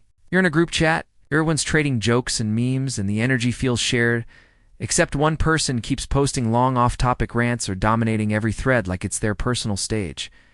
That's the single player in the multiplayer lobby. In psychology, this relates to social attunement, the ability to match your behavior with the group's mood, pace, and purpose. When someone treats a group like their own monologue, it shows low social synchrony, a gap between personal needs and group rhythm. Sometimes it happens because the person doesn't realize how they're coming across. They may be anxious, overexcited, or just misreading the room. Other times it reflects egocentric communication, where focus stays only on their perspective, without adjusting to others. Spotting it doesn't mean judging it. It's about noticing when the flow breaks. In meetings, it's the person who talks long past their turn. In friend groups, it's the one who hijacks every story to tell their own. They're usually not trying to disrupt. They may not realize the group is a shared space. But smooth interaction depends on turn-taking, empathy, and awareness. When one person plays by different rules, it pressures everyone else to either adjust or disengage. Recognizing this dynamic isn't about calling people out. It's about finding gentle ways to bring them back through cues, redirection, or offering space without isolation. Because multiplayer works best when everyone remembers they're not alone at the controls. Be specific when offering help. When someone is having a hard time, it's natural to want to help. So we say, let me know if you need anything. It sounds thoughtful, but it rarely leads to action. That's because in moments of stress, vague offers feel more like pressure than support. The psychology behind this comes down to cognitive load, the mental effort required to process, plan, and make decisions. When people are already overwhelmed, even simple tasks like figuring out what kind of help to ask for can feel exhausting. So when you say, let me know, the intention is kind, but the burden shifts back onto them to figure out how to respond. Replacing that phrase with a specific offer lowers the barrier. It turns support from something abstract into something they can actually use. For example, instead of saying, let me know if you need help, say, I can bring dinner Tuesday night. Would that help? I'm free Friday. Do you want me to take the kids for a few hours? These offers work better because they require less decision-making. The person doesn't have to scan through options or feel awkward about asking. All they need to do is accept or not. Either way, it gives them back some energy. This idea also taps into proactive empathy, a type of support, where you anticipate someone's needs. Instead of waiting for them to ask, shows you're not just available, you're paying attention. Offering something concrete is one of the simplest ways to make kindness more effective. It turns well-meaning words into something useful. And when someone is already doing their best to stay afloat, removing just one decision from their plate can feel like real relief. Merge like a zipper, not a joust. You've probably been there to lanes merging into one, and everyone either speeds up to cut ahead or slams the brakes to avoid collision. But there's a smoother way. It's not just about driving. It's about how we navigate shared space, whether on the road, in a workplace, or in everyday life. Idea is simple. Merge like a zipper, not a joust. In traffic psychology, this is called zipper merging, and it's not just polite. It's efficient. When each car takes turns at the merge point, it reduces congestion and frustration. But the psychology behind it reflects something deeper: how we manage fairness, cooperation, and social flow. People often treat merging as a contest, racing to be first or blocking others out. That mindset taps into competitive social dynamics, where we see limited space or opportunity as something to guard or conquer. Psychology shows that cooperation, even in small interactions, increases trust and reduces stress. The zipper model relies on mutual awareness. Each side gives a little, and that's what makes it work. Not dominance, but reciprocal concession. It applies to conversations too. Think of a group discussion where people alternate speaking instead of one person monopolizing the airtime. Or a meeting where contributions flow because people feel heard rather than overridden.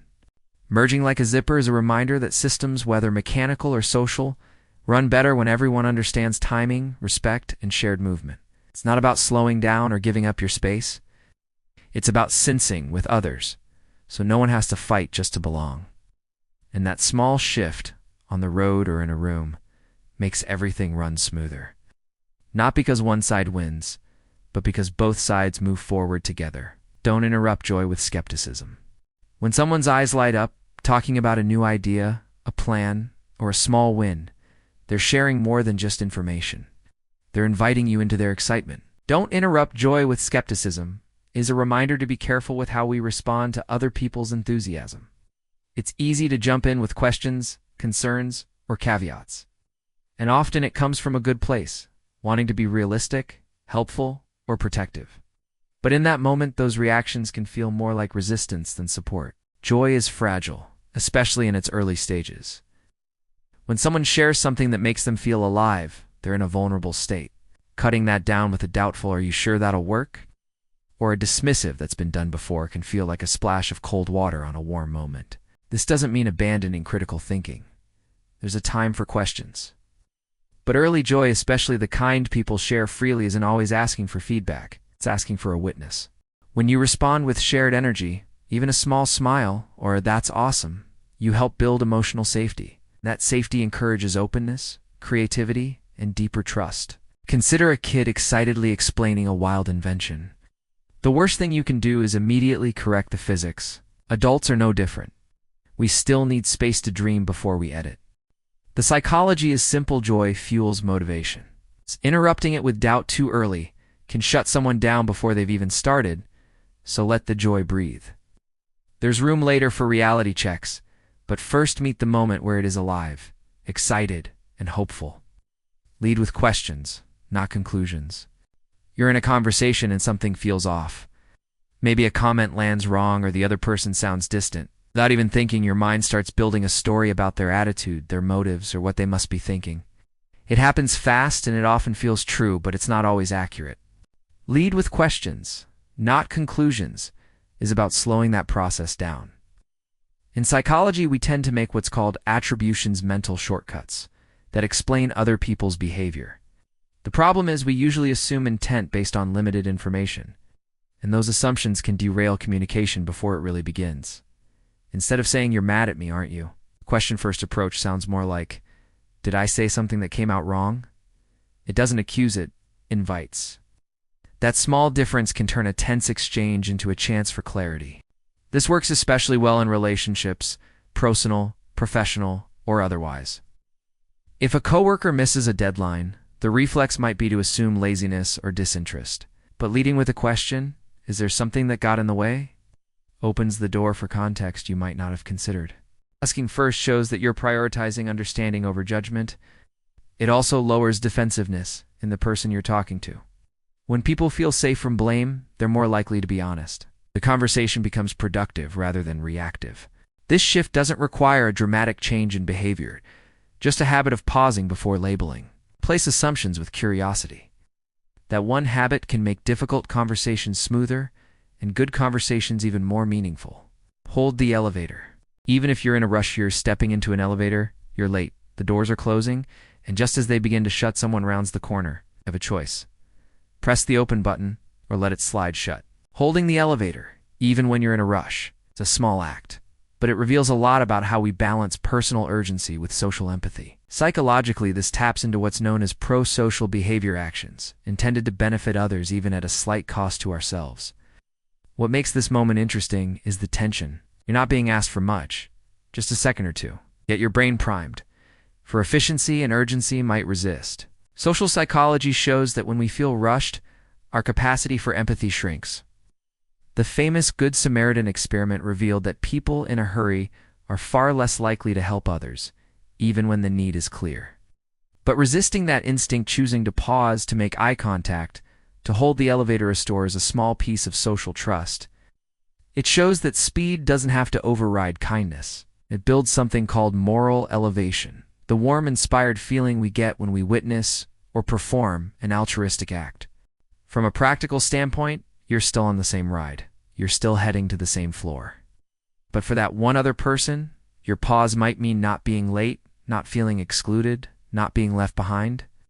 Moments like this make the invisible threads of cooperation a little more visible. They say we're in this together, even if it's just a lift between floors. Don't ask heavy questions when the credits are rolling. You're walking someone to their car or wrapping up a phone call. And just as they're about to leave, you drop a deep question, something they weren't expecting. Something that clearly needs time, but the moment's already closing. Now they have to choose. Reopen the conversation or walk away feeling unresolved. The idea behind "don't ask heavy questions when the credits are rolling" is about emotional timing. In psychology, people tend to mentally transition when they know something is ending. Their focus starts shifting to what's next, their next destination, task, or mental state. Dropping a big or emotional topic during that shift can backfire. It's not that the question is wrong, it's that the moment can't hold the weight of it. When someone says "I should head out," their brain begins winding down.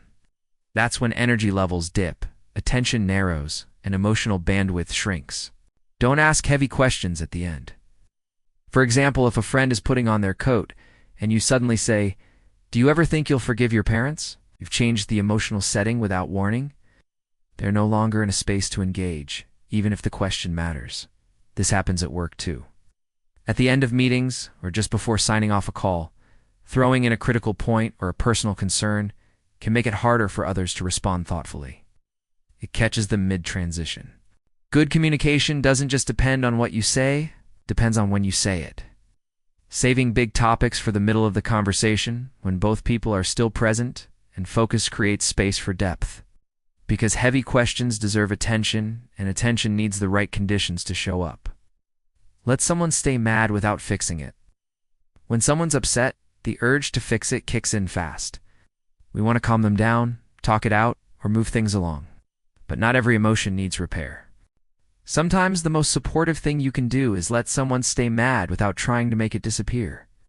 The psychology behind this centers on emotional processing. Anger, like any strong emotion, has a purpose. It signals a boundary, a sense of injustice, or deep frustration.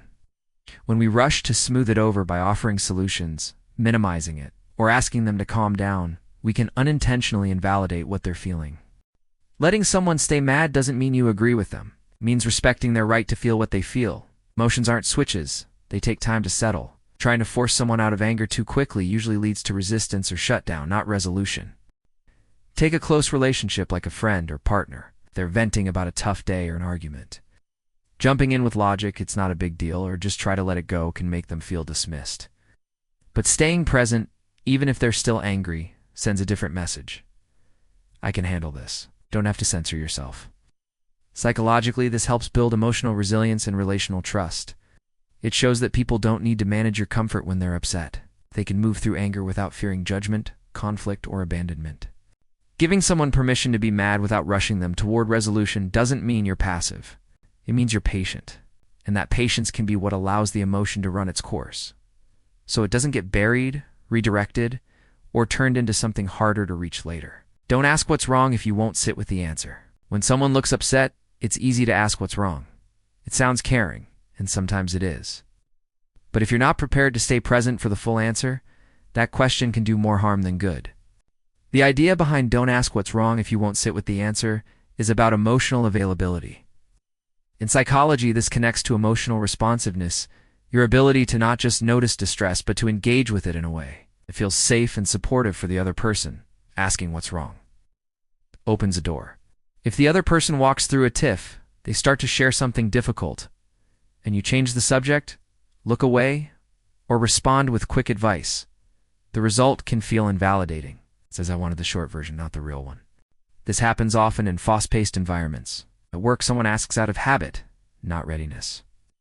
In friendships, people mean well, but they're distracted or uncomfortable with vulnerability. The result is that people learn to shut down, answering with, I'm fine, even when they're not. A more mindful approach means only asking if you're truly ready to listen. That doesn't mean having the perfect response. It just means being willing to stay in the moment even if the conversation gets messy or emotional. Sometimes that's just nodding. Sometimes it's saying, thanks for telling me. That sounds really tough. Psychologically, this helps build emotional trust, a sense that sharing won't lead to discomfort, awkwardness, or being brushed aside. And trust is what encourages people to speak honestly in the first place. If you create space for someone to talk, be ready to hold it. Because for many people, finally answering that question takes more effort than it seems. And how you respond shapes whether they'll ever answer it again. Silence is room to breathe, not a gap to fill. There's a pause in the conversation, and suddenly it feels uncomfortable. So you jump in, say something, anything just to break the silence. It's a common reflex, but one that often cuts a moment short before it's had time to breathe. The idea that silence is room to breathe, not a gap to fill, is rooted in how our brains process information and emotion. In conversations, especially emotionally charged ones, people often need a few seconds to reflect, compose their thoughts, or simply feel what they're feeling. That silence isn't empty. It's doing important work. But because many of us are conditioned to view silence as awkward or a sign that something's gone wrong, we rush to fill it, change the subject, offer quick advice, or add unnecessary commentary. In doing so, We can unintentionally interrupt someone's processing or pressure them into responding before they're ready. Think about a moment when someone shared something personal. They paused for a few seconds. It didn't necessarily mean they were done. It meant they were still unfolding what they wanted to say. Letting that pause happen can feel uncomfortable, but it allows the other person to stay with their thought instead of switching gears prematurely. Psychologically, silence is part of communication. It gives people space to feel safe, especially when they're being vulnerable. It signals there's no rush, no demand to perform, and that you're there not just to hear, but to listen. In relationships, therapy, or everyday conversation, the ability to sit with silence even a few seconds longer than feels natural can completely change the tone of an interaction. It shows patience, presence, and emotional maturity. And more often than not, what follows that quiet moment is exactly what needed to be said. Let people exit conversations gently. When someone says I should get going, it's not always just about time. It's often a gentle signal that they're ready to wrap things up. But in social situations, that signal gets ignored more often than you'd think. And that's where things get awkward.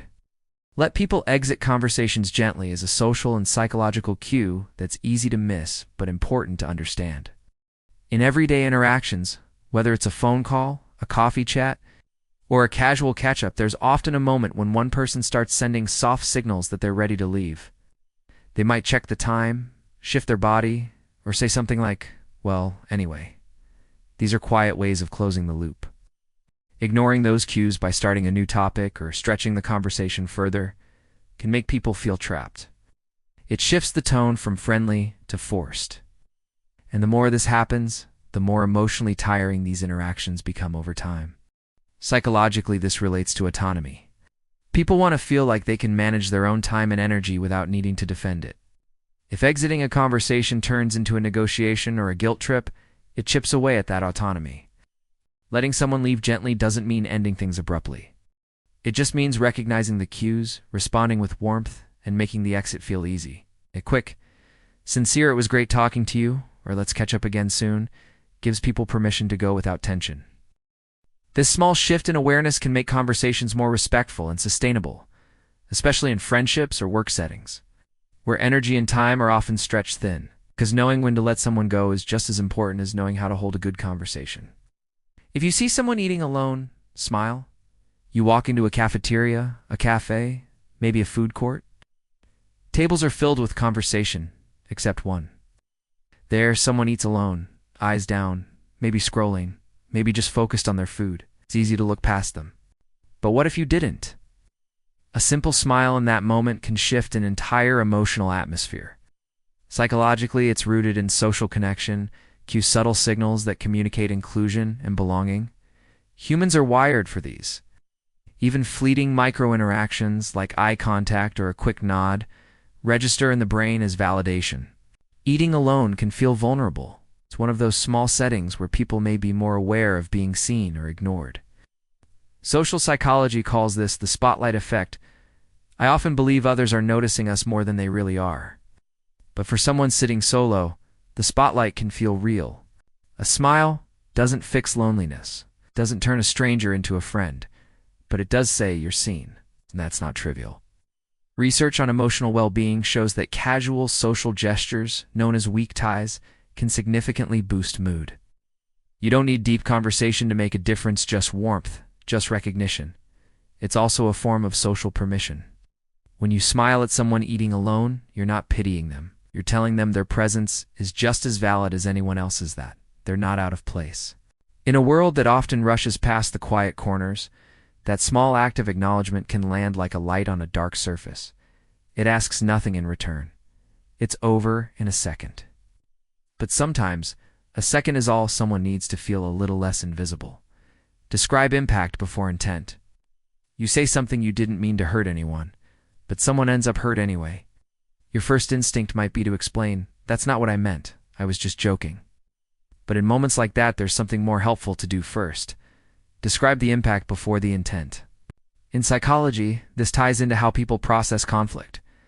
When someone feels hurt or dismissed, their emotional reaction is based on impact, how something made them feel. If you jump straight to explaining your intent, it can feel like you're skipping over their experience. That often leads to defensiveness and shuts down connection. Let's break it down. You accidentally offended someone with a comment saying, "I didn't mean it that way," may be true, but it doesn't address what actually happened. Instead, saying, "I can see that what I said upset you," shows that you're focused on the effect your words had. That creates room for trust to rebuild. This approach doesn't mean taking blame for something you didn't do maliciously, which means acknowledging the emotional impact before jumping into justification. It shows empathy before explanation. And that order matters in conflict resolution research. This method helps reduce resistance and makes people more receptive. It calms the emotional brain by validating the person's reality. After that, intent becomes easier to discuss and more likely to be understood. This concept works in personal relationships, in teams, and even in public apologies. When people feel like their emotions are being acknowledged, they're more likely to stay in the conversation instead of shutting down or escalating. Describing impact first is a small shift, but one that turns conflict from a standoff into a dialogue, and it's often the moment where real repair begins. Make space for the late bloomer. They didn't peak in high school, or college, or even in their 20s. While others raced ahead landing jobs, launching startups, checking boxes, they were still figuring out what lane to drive in. But here's the thing. Not everyone blooms on the same schedule. In psychology, this idea aligns with developmental timing, the understanding that people grow, change, and succeed at very different rates. Whether it's emotional maturity, social confidence, or career direction, milestones don't happen on a fixed timeline. Some arrive early, others arrive later, and some take a scenic route that doesn't look like anyone else's. But socially, the late bloomer often gets overlooked. In classrooms, they may be labeled as underperforming. In workplaces, they may be passed over. And in social circles, their progress can be quietly judged. This is partly due to the false consensus effect, the tendency to assume that our pace is the normal pace, and that everyone else should move similarly. Making space for the late bloomer means removing that pressure. It means creating environments where people are allowed to catch up without shame. Sometimes that's a teacher who doesn't write someone off after one bad semester, or a friend who keeps inviting someone out, even if they're still awkward in groups, or a boss who sees raw potential instead of just a resume. And here's what's often missed. Late bloomers bring a depth that early wins don't always build. They've watched from the sidelines, learned through struggle, and grown outside of the spotlight. When they finally arrive, they tend to bring perspective, not just performance. Development isn't a race, it's a process. And the ones who bloom late still bloom fully, sometimes stronger, and often with more to offer than anyone expected. Empathy expands when we ask, not assume. You might think you know what someone's going through, but until you ask, you're mostly guessing.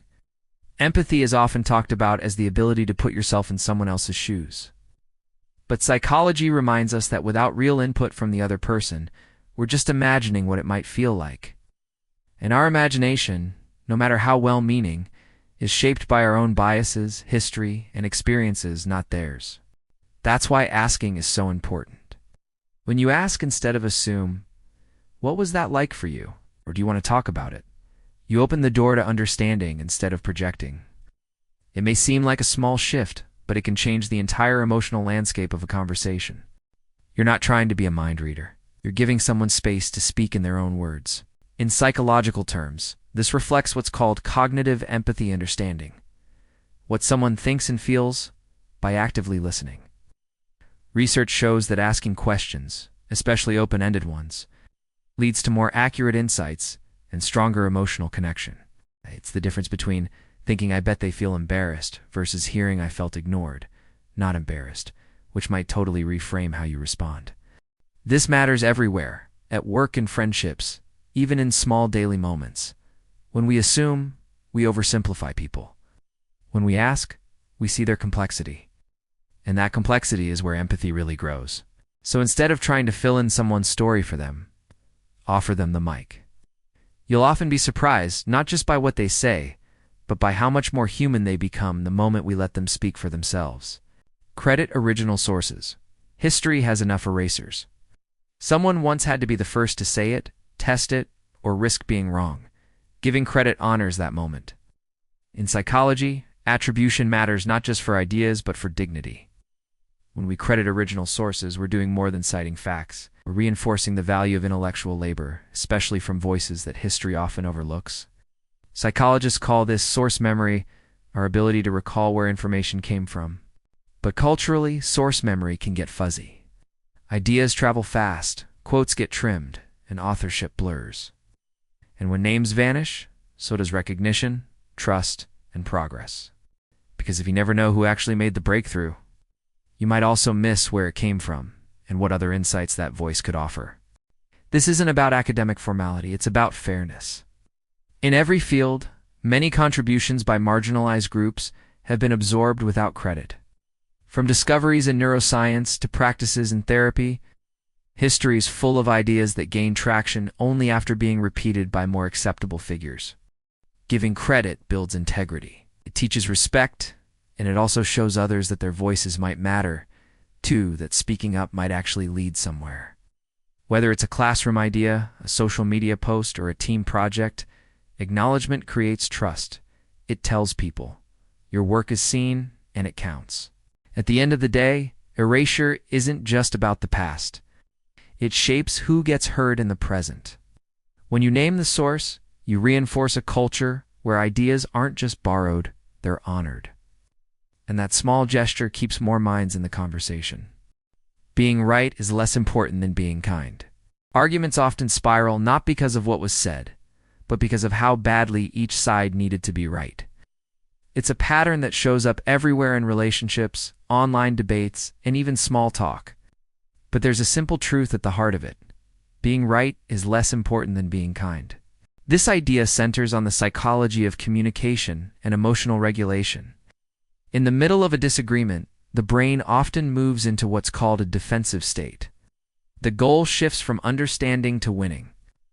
Facts become weapons, tone becomes sharp, and connection disappears. Being right feels good. It's a form of control, of certainty. But kindness does something else. It keeps the relationship intact. It reduces defensiveness. And most importantly, it makes room for actual listening. Here's a simple example. Someone misstates a fact like the date of an event or a minor statistic. Correcting them sharply may prove your point. But it can also shut the conversation down. Responding gently, or letting it go when it's not essential, can keep the dialogue moving and the connection intact. In close relationships, the impact is even more important. Correcting your partner mid-sentence, even if you're technically right, can make them feel small. And over time, those small moments add up. What's remembered isn't your accurate sides, how you made the other person feel. Psychologically, prioritizing kindness over correctness reflects emotional intelligence. It means recognizing that not every mistake needs a spotlight, and not every disagreement needs a verdict. It's not about lowering standards. It's about knowing when connection matters more than correction. Because in the long run, being kind builds something stronger than winning an argument. It builds trust. And that's what makes conversations worth having. Your reaction is part of someone else's memory. A memory isn't just what happened, it's how someone felt about it. And how they felt often comes down to how someone else reacted in that moment. The idea that your reaction is part of someone else's memory is a reminder that responses stick not just in the short term, but in the lasting emotional narrative people carry forward. Whether it's how you responded to someone's vulnerable story, a mistake they made, or a moment of celebration, your expression, your words, your tone, all of it gets stitched into how they'll remember that day. This isn't about walking on eggshells. It's about understanding that memory isn't recorded like video. It's filtered through emotion, and emotion is shaped by interaction. Neuroscience research shows that when people recall memories, they don't just access the facts, they relive the emotions. And the emotional tone often comes from how the moment was received by others. Think of a child excitedly showing off a messy drawing. A flat or distracted reaction might not seem harmful, but it becomes the emotional backdrop of that memory. On the other hand, a warm and interested response can turn even a small event into something cherished. It's the same in adult relationships. When someone shares a personal story or confesses a fear, how you respond shapes how safe they feel being open in the future. Psychologists call this co-regulation. Our nervous systems affect each other. Reactions can soothe or agitate, encourage, or shut down. So the pause before you roll your eyes, the effort to really listen, the choice to meet someone's vulnerability with care, those aren't just kind gestures. They're memory-shaping tools. In short, we help write the emotional version of someone else's story, even if we don't realize it at the time. Live in a way that relieves, not adds, emotional weight. Some people leave you feeling lighter after a conversation.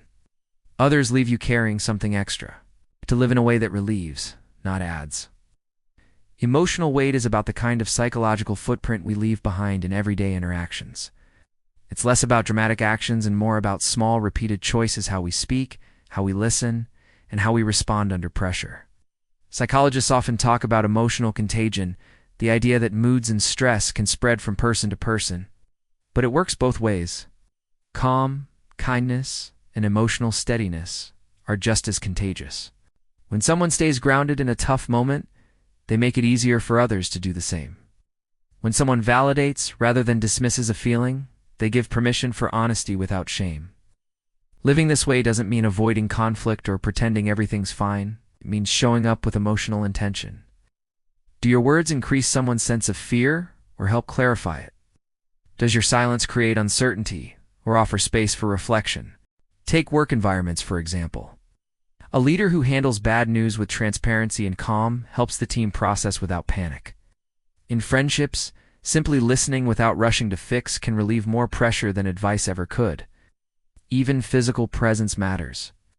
People tend to co-regulate each other's stress levels. Steady tone of voice or a grounded posture can ease tension without saying much at all. This mindset is about emotional impact awareness. You don't have to solve anyone's problems. But if how you live makes others feel steadier, not shakier, you're already doing more than enough. Reply all only if every eye cares. It happens in offices every day. A simple email goes out to a dozen people. One person hits reply all with a short thanks, and suddenly everyone's inbox pings. Then another and another. Just like that, the noise drowns the signal. Reply all seems harmless, even polite. But in psychology, it's a textbook example of communication overload. When a message is sent to many but only relevant to a few, it creates friction. People start ignoring threads, missing key details, or feeling frustrated by irrelevant information. It's not just digital clutter, it's a small hit to collective attention. In cognitive science, this touches on attention economics, the idea that attention is a limited resource. Every message we send pulls at someone's mental bandwidth. And in group settings, unnecessary replies scale the cost. It's like speaking through a megaphone in a quiet room. It commands attention even when none is needed. This is where emotional intelligence meets digital etiquette. Reply all should be treated like walking into a meeting and making an announcement. If it's valuable to everyone, share it. If it's only useful to one or two people, send it directly. The rule isn't about silence. It's about consideration. Do your words serve the group, or just keep the thread alive? Thoughtful communication respects people's time, inboxes, and focus. In a world that runs on fast messaging and constant alerts, restraint is a quiet courtesy. Every time you choose not to hit reply all, you're giving everyone else the gift of one less distraction. And that, in today's world, is its own kind of respect. Don't punish someone for being fragile. When someone cries easily, gets overwhelmed, or struggles to bounce back right away, it's tempting to label them as overreacting or to treat them like a problem. But that reaction can do more harm than good. The idea behind "don't punish someone for being fragile" is grounded in emotional safety.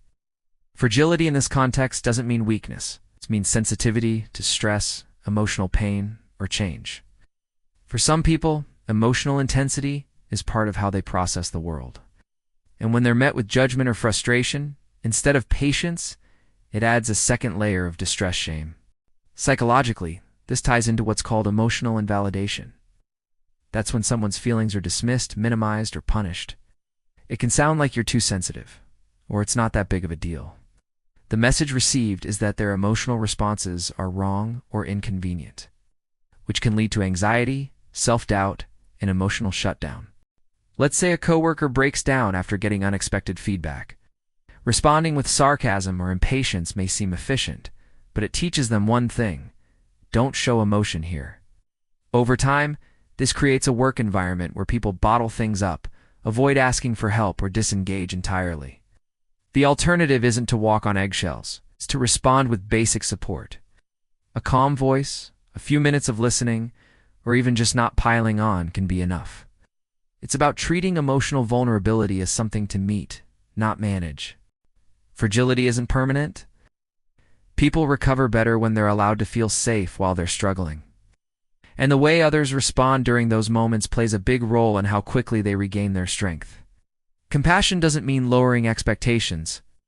It means not adding pressure where support is needed most. Model vulnerability so others can risk growth. In any group, whether it's a workplace, classroom, or friend circle, people often hold back. They wait to see what's safe, what's accepted, and what's too risky to say. That's where the idea of modeling vulnerability so others can risk growth becomes powerful. In psychology, this connects to social modeling, the process of learning through observation.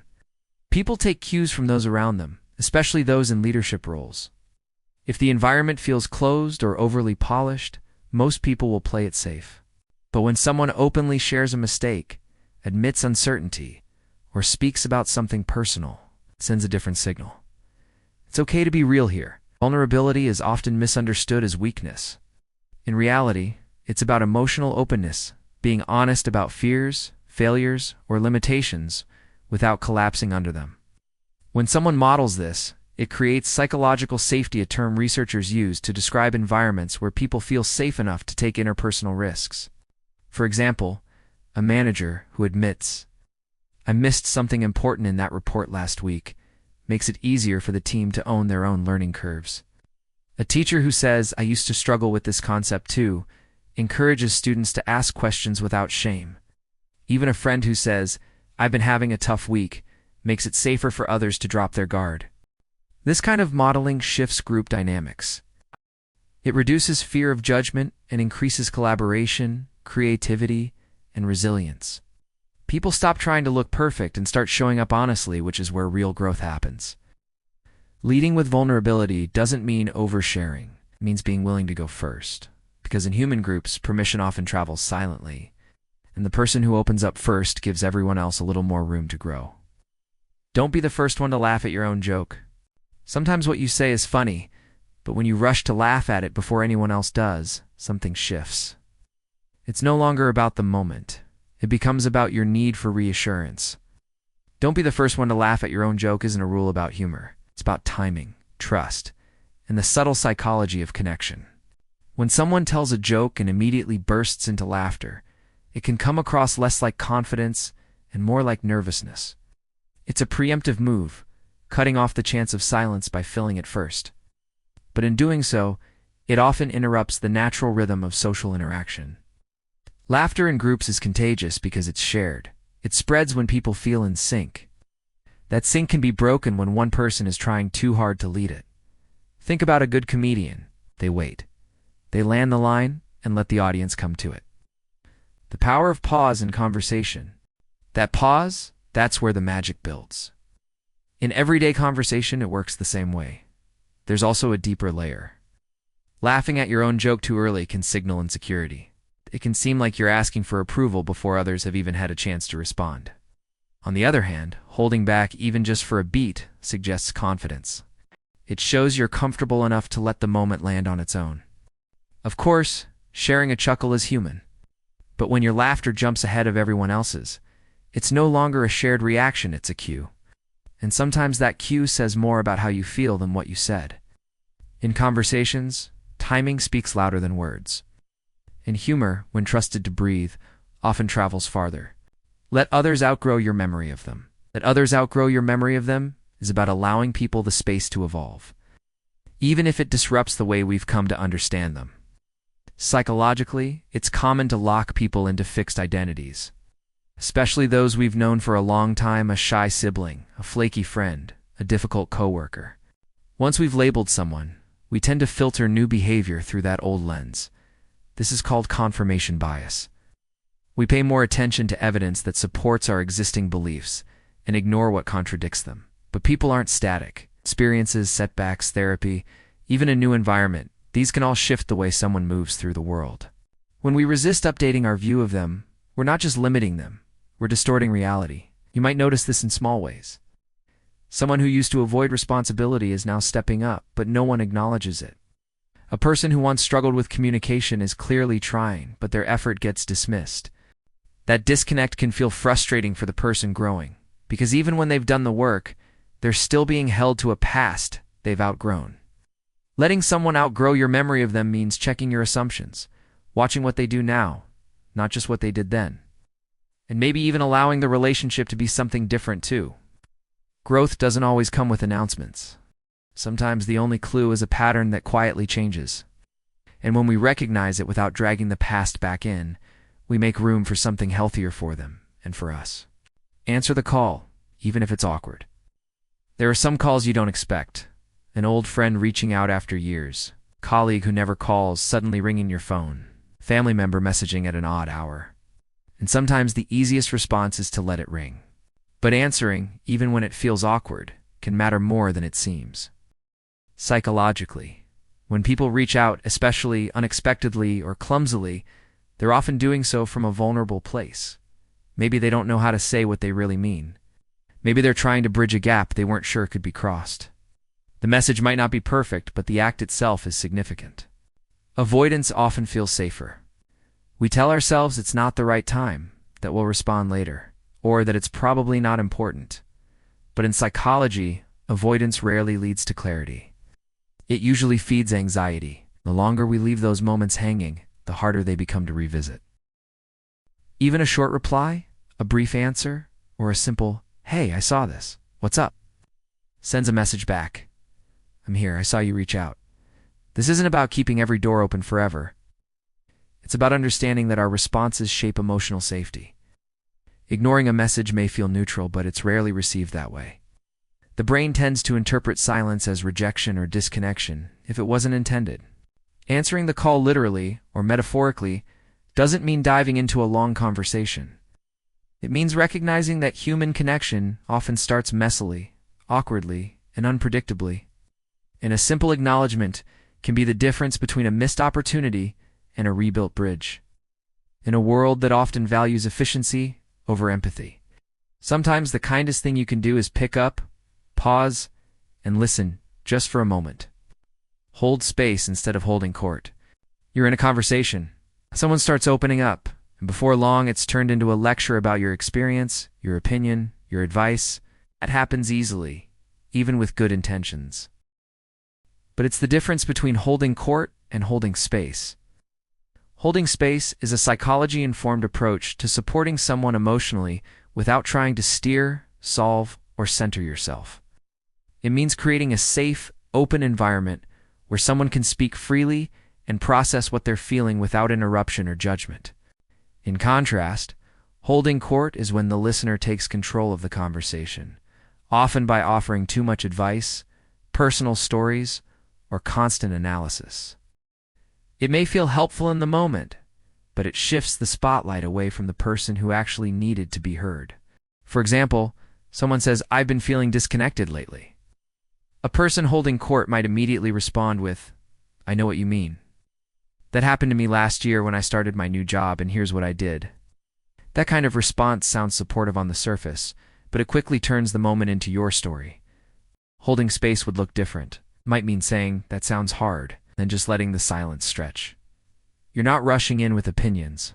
You're showing presence, not performance. Psychologically, this is about emotional safety. Holding space invites people to explore their thoughts out loud without the fear of being corrected, judged, or redirected. It's the kind of environment that helps people feel in control of their own narrative, especially during vulnerable moments. In practice, it requires restraint, empathy, and trust in the other person's process. You're not the star of the moment. You're the backdrop that helps them feel supported. That shift changes everything.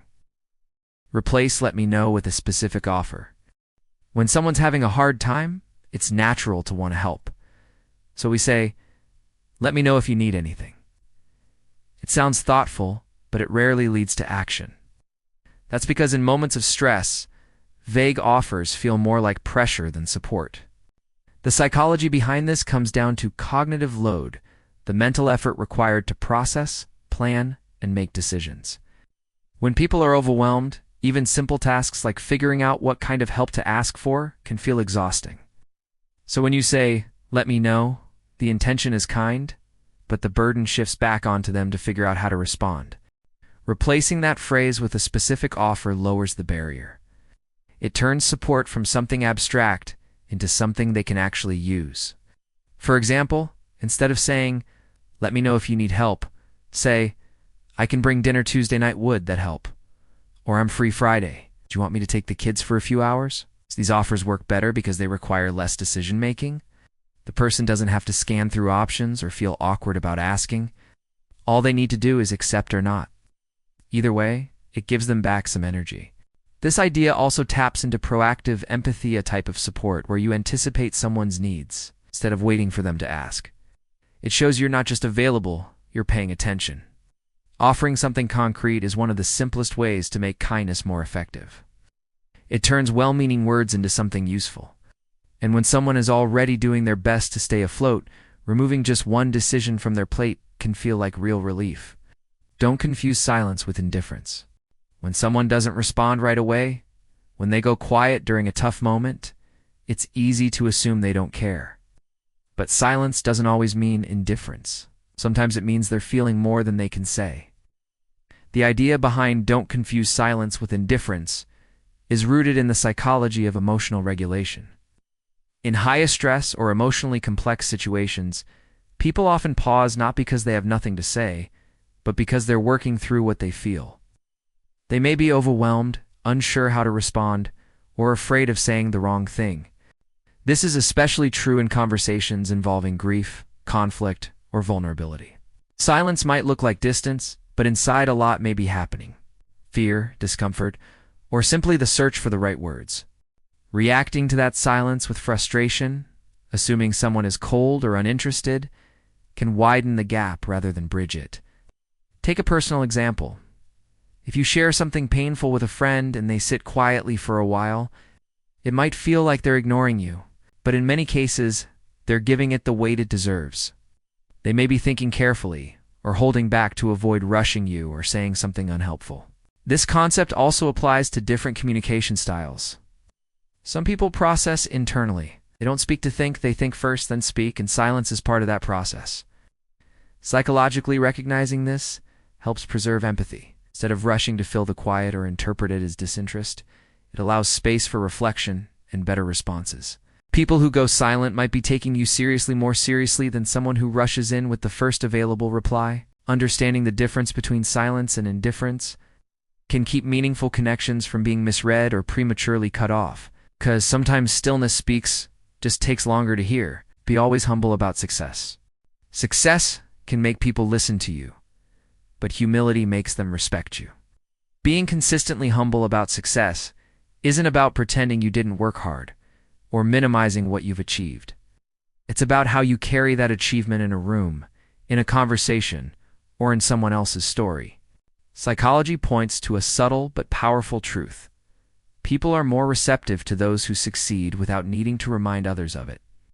There's a concept called status signaling, which describes the ways people show their place in a social hierarchy through clothes, speech, or behavior.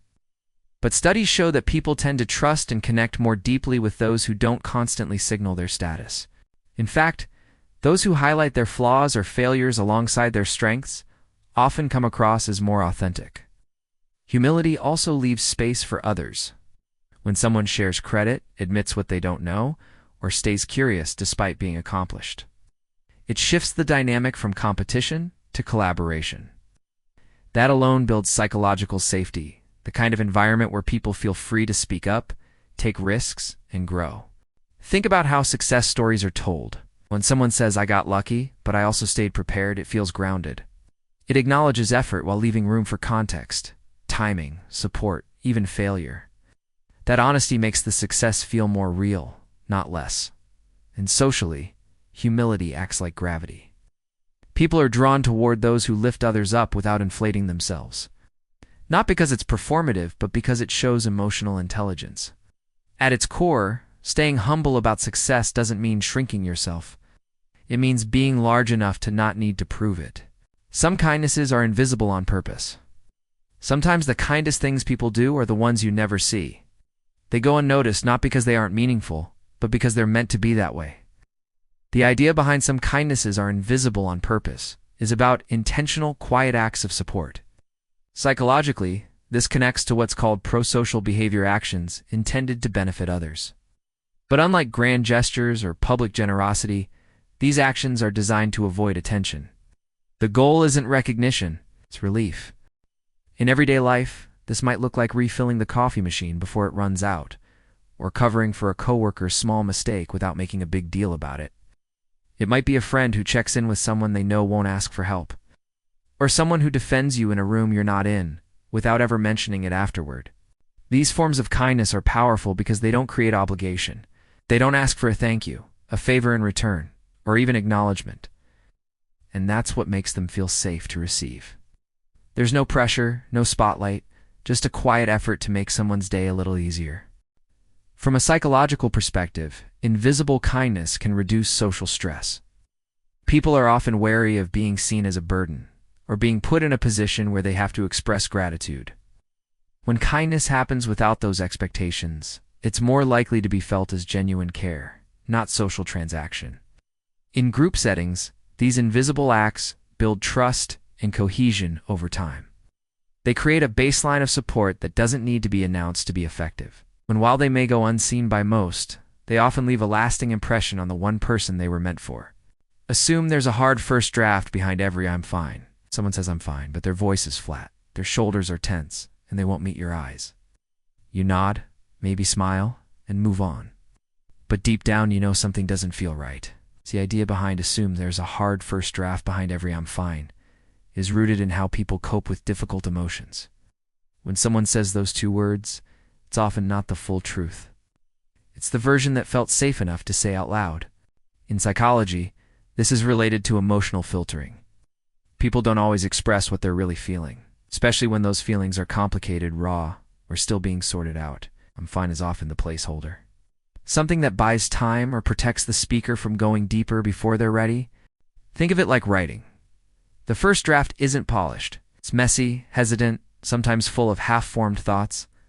The same goes for expressing pain. When someone says, "I'm fine," they might really mean, "I don't know how to talk about it yet," or "I'm not sure how you'll respond."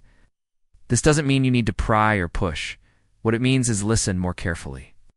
Pay attention to tone, body language, or patterns in behavior. If you respond with patience and presence, not pressure, it becomes easier for the real story to come out over time. People often reveal themselves in layers, especially when they're hurting. And behind that short phrase might be something important they haven't figured out how to share yet. By assuming there's more beneath the surface, you stay open to what matters most. Not the words themselves, but the effort it took to say anything at all. Offer specific help. Reduce friction for the struggling. When someone is overwhelmed, saying, "Let me know if you need anything," feels supportive. But it rarely works. Not because you don't mean it, but because it puts the responsibility back on the person who's already struggling. The psychology behind offer specific help, reduce friction for the struggling, is based on how stress affects decision-making. When people are emotionally drained or under pressure, even simple choices can feel exhausting. This is called decision fatigue. The more steps it takes to ask for help, thinking about what to ask, when and how, the more likely it is they won't ask at all. That's where specificity matters. Instead of offering open-ended help, offer something clear and actionable. Say, "I'm grabbing groceries, want me to drop off dinner?" Or, "I can take the kids for a few hours this weekend if that helps." These kinds of offers reduce the cognitive load. The person only has to say yes or no. They don't have to design the help themselves. Psychologically, this kind of support is more likely to be accepted because it feels easier and less burdensome. It removes the guilt people often feel when asking for help, and it shows that you've thought through what might actually make their day a little lighter. This principle also applies at work or school. If a colleague is overwhelmed, saying, "Let me know if you need help with anything," might not move the needle. But saying, "Do you want me to handle the client follow-up today?" cuts through the noise. Helping someone isn't just about willingness. It's also about reducing the barriers that keep them from accepting that help. And in moments when everything feels heavy, even one less decision can be a relief. Confidence is not about being perfect. You might think confidence comes from being flawless. Perfect speech, perfect answers, perfect timing. But real confidence doesn't come from always getting things right. It comes from being okay when you don't. Confidence is about being comfortable with imperfection. It's about having psychological flexibility, the ability to stay steady and self-assured even when things go wrong. In real life, people who seem confident aren't always the most skilled. They're just less shaken by mistakes. This shows up in many situations. A speaker stumbles on a word, smiles, and continues. A manager admits they don't know something without losing respect. These moments aren't polished, but they're powerful because they show calmness under pressure. In psychology, this is linked to self-efficacy, the belief that you can handle challenges. Confident people don't expect perfection. They trust they can adjust, recover, and still be effective even with flaws. And that mindset changes how others see them. Someone who laughs off a small mistake or corrects an error calmly often feels more trustworthy than someone who gets defensive or hides it. It also affects how people take risks. When you're not scared of imperfection, you're more willing to try new things, speak up, and keep learning. Because failure doesn't feel like a threat to your value. It's just part of the process. Culturally, confidence is often confused with loudness or absolute certainty. But in practice, it's usually quiet. It looks like being relaxed while learning, open when unsure, and calm when criticized. It's not about being bulletproof. It's about being real and still moving forward anyway. That kind of confidence lasts longer because it doesn't depend on perfect conditions. It builds strength through the cracks. Turn envy into curiosity. You see someone land your dream job, publish their book, or take a trip you always wanted, and envy sneaks in. It's normal.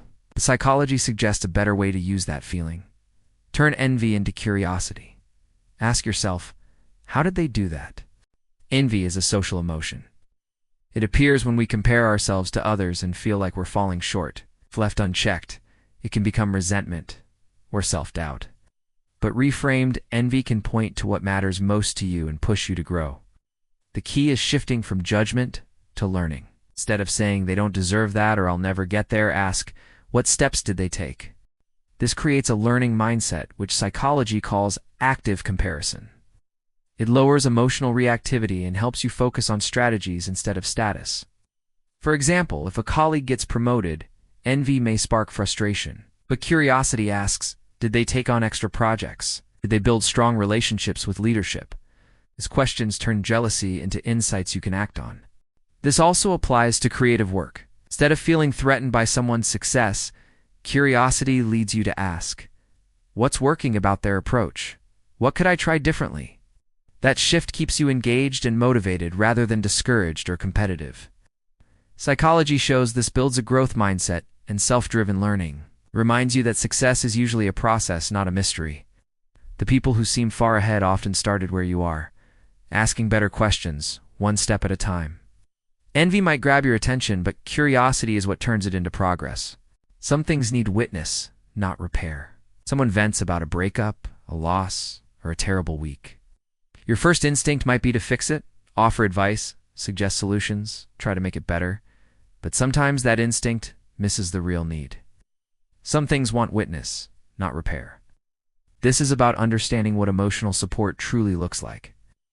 Often, people aren't asking for answers. They're asking for presence. Someone to sit with them in what they're feeling without trying to change it. When someone shares something painful, it's not because they think you have the solution. It's because they trust you to carry the weight with them.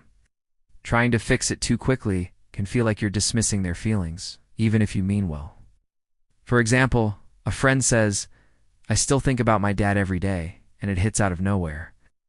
A fix-it response might be, you should try journaling or talking to someone. A witnessing response sounds more like, that sounds really hard, I'm here. You're not giving advice, you're giving steady presence. Psychologically, this kind of support meets a deep need for validation, acknowledging that what someone feels is real and worth being felt. This helps people process their experience on their own terms without feeling rushed or minimized. Some experiences don't need a plan or pep talk. They just need someone to stay present while the storm passes. That presence, quiet, steady, and unforced, often helps people heal more than any quick fix ever could. Remember birthdays, even quietly? In the middle of a busy week, a message pops up. Happy birthday. Hope you're doing okay. Short, casual, maybe even a day late. But it sticks because it means someone remembered. The psychology behind remembering birthdays, even quietly, is about personal significance. Birthdays often carry emotional meaning, whether it's celebration, reflection, or just the hope of being acknowledged. It's not about how big the gesture is, it's about being seen. In psychology, this connects to the human need for belonging and recognition. We all want to feel like we matter in someone's mind, even for a moment. Remembering a birthday shows you're paying attention to small details. That signal is especially powerful when someone is going through a hard time, or when they aren't openly announcing their birthday. It doesn't take much. A short message, a quick call, or a casual mention can carry surprising weight. For people who often feel overlooked, small signs of memory and care can have a huge impact. Psychologists call this relational closeness, the sense that someone remembers details you didn't have to remind them of. It strengthens trust and emotional connection. It shows that the relationship isn't only active when they're right in front of you. Birthdays are just one day, but remembering them, even quietly, says something lasting. It's not just about marking a date. It's about showing that someone's life is on your radar, even when they're not asking for attention. That small mental bookmark can matter more than we think. Progress beats perfection every time. You start a new habit, exercising, writing, eating better, and after one off day you feel like you ruined it, so you pause, quit, or wait for the right time to start again. That's the trap of perfection. Psychology shows a better way. Progress beats perfection every time. This idea is based on behavioral momentum, the principle that small, steady actions build habits more effectively than occasional perfect ones. When people aim for perfection, they delay starting, avoid risks, and get discouraged by setbacks. Progress is different. It allows room for imperfection, while still moving forward. In psychology, this connects to self-efficacy, believing in your ability to handle challenges and make changes. Every small step reinforces the idea that you're capable, and that builds motivation over time. Perfection, on the other hand, sets rigid rules that collapse after the first mistake. For example, someone wants to read more. A perfection mindset says I must finish a book every week, miss it once, and it feels like failure. A progress mindset says reading 10 minutes today is better than none. That flexible approach builds lasting change. This applies to learning, health, relationships, and creativity. Growth isn't about flawless execution. It's about showing up again, even when it's messy. Psychologically, celebrating progress lowers anxiety, boosts confidence, and strengthens resilience. It turns goals into systems, not pass-fail tests. Over time, the most successful people aren't the ones who did everything perfectly. They're the ones who kept showing up, one imperfect step at a time.